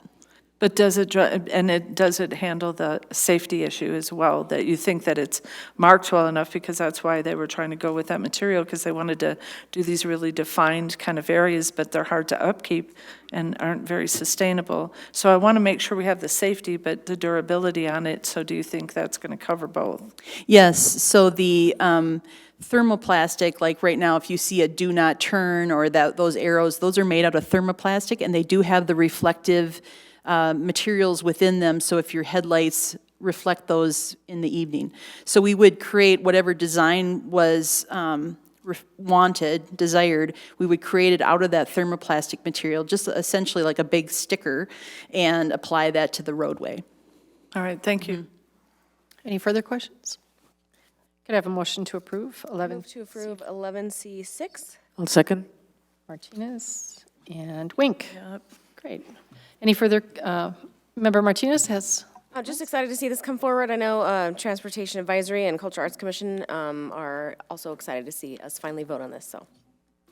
And Member Martinez, I want to thank you, because you've been working on this for quite a while, and you have really been excited about it and kept us abreast along the way, and we kicked it down the road quite a while, and you were patient, but I appreciate you've done a lot with this committee over your years on council. Okay. So please vote. All votes have been cast. Let the record show 7 ayes. All right, next is general discussion, and I've been looking for something I wanted to give to you all, so I'm going to start with council member's choice while I continue to search my bag. I made copies of something, and I hope I can find them. Anyway, I'm wondering if we can start, maybe we'll start in the centers and go this way. Mayor Pro-Tem, do you want to go first and go down that way, and then I'll come here, Member Wink, and go down that way? That's good. Unless somebody wants to start out. I have nothing this evening. Okay. Just want to remind folks that we have 3 fun events Thursday night. We have the Manufacturers Day, I believe, and the third single trash hauler, talking trash meeting, and the Culture Arts Commission is having a artist meet and greet at the Englewood Tavern. So I'm going to try to make an appearance where I can. Member Sierra? It's a lot of events for Thursday night. So then I also, just to remind everyone that the Chamber is having, tomorrow they're having a breakfast with business, and they're going to be talking about commuter bike lanes. So 7:30 to 9, I'll be there tomorrow. Obviously, the Manufacturers Day on Thursday, I'll be there as well. And then the third thing, it was talked about tonight, Ms. Jan Brown talked about the gas recovery facility or the Biogas Project. So their ribbon cutting will be on Halloween's Day at 10 a.m. So I will be there as well. Thank you. Thank you. Member Wink? Nothing tonight. Member Barentine? I don't have anything tonight. Member Cuesta? Thank you. The first question might be for the city clerk. Do you know when the campaign donations and spending will be released online for the city council candidates? Yes, those will be up tomorrow. Very good, thank you. Secondly, upcoming bulk plane events. I know this is something that keeps coming up. Tomorrow night, the Planning and Zoning Commission will be discussing the bulk plane regulations. It's not the public hearing, but members of the public can attend and speak during the public forum portion. My understanding is that City Council will then take up the conversation Monday, 1 week from tonight, regarding whatever planning and zoning sends our way. Does that sound correct? Ooh, I don't think that's on our agenda that's not true. Okay, and I'll check, I did receive that from staff, and I'll check. So, City Council is not discussing the matter on the 28th? I don't think so. Oh, maybe we do. On the 28th, they have stormwater, 53 section, bulk plane, 45 minutes, and historic preservation. But we moved something around. Historic preservation got moved. I think it was the Historic Preservation Commission that was moved. They were not able to come. So we do have bulk plane then on next Monday. Okay, I'm sorry. Very good, thank you. Okay. So tomorrow night, it's a planning and zoning. Folks could speak during public comment. We'll be discussing it on the 28th, and we'll be reviewing what comes out the 22nd. And lastly, I'd like to thank staff for Trunk or Treat. We checked it out too, and it was incredibly well attended. There were an awful lot of folks there. So it was great, and Inglewood does these things very well. And I've got to assume that all those people weren't from Inglewood. So I think that we're getting really good about attracting folks from surrounding areas as well. So thank you to staff for that. Thank you. Can I ask the mayor a clarification on the meeting? Is this something that would be coming from planning and zoning so quick to us? Is it normal for them not to vote on their minutes before something is sent to us, or I'm confused? I actually don't know how this is coming forward to us. It's just when I think, really I'm looking fast. at this that we have from last week, and so it is on there. If council's discussing it next Monday night, they are not discussing it in reaction to the P&Z hearing. Oh, okay, thank you. P&Z, it would be two separate discussions. All right. Probably that's giving what I us was- the same information and then letting us digest it so that is okay, yeah. So we're not looking at a recommendation or discussing their recommendation? Okay, I think it's, if I remember right, we asked that we have a second conversation about it too, after the last time when we said, and that's where Councilmember Queston, your question tonight about the bulk plane, the 12 feet versus 15 versus whatever. And that night, we did talk about compromises, so maybe some staff person said there could be a compromise, and that got misinterpreted as a done deal. I think that might have been what that was, but I don't know. Because we haven't made a decision on anything yet, so. okay, thanks for the clarification. It's two different things. Member Quester, are you done? Yes, also, Okay, thank you. great. Thank you. I cannot find the copies I made for you, but I wanted to let you know, I got lots of calls this week for things, and some of it STRs, and some of it was regarding homelessness, and a comment that they'd heard from someone on council that homelessness has gone down in the city, and we don't know exactly what our counts are totally for Englewood, but the metro area from 2017, which was 5,116 in the point in time, which is totally just a count of beds at night, to 5,317 the next year, to 5,755. So it's been an increase of 200 and then another 440. So we are increasing. I do think that overall we're down from where we were maybe in 2009 and 10, but I have to look at those. I was trying to find the point in time study for that. That said, I think there's some really great things happening, and I think the judge's report to us tonight might be one of the reasons why we're seeing some change in what might be literal homelessness, because people are not getting charged for things that seem to be more minor, and then they don't end up getting arrested and that really exacerbates homelessness over time. So that's why I'd love to have him come and tell us a little bit more during a study session, because I think there's some things that could work in tandem on that. That was my major thing tonight. I also wanted to thank the staff and the community members from the flood area, particularly Vicky Hoffman and others who helped plan the evening last Thursday night and the conversation that we had, which I thought was really helpful. And I would hope that that would continue, not just as a council, but member Questa, I don't know if you're planning to follow up a little bit with that group or not, but I sure hope that there's some ongoing care for one another and things that we can do. And if there isn't, I'd be glad to talk with you. There are some other parts of other neighborhoods that went through that a few years ago and have done some things that I think have been really helpful. And I think that's it. City Attorney. Oh, go ahead, City Manager, sorry. No report. Deputy City Attorney. No report. All right, this meeting is adjourned.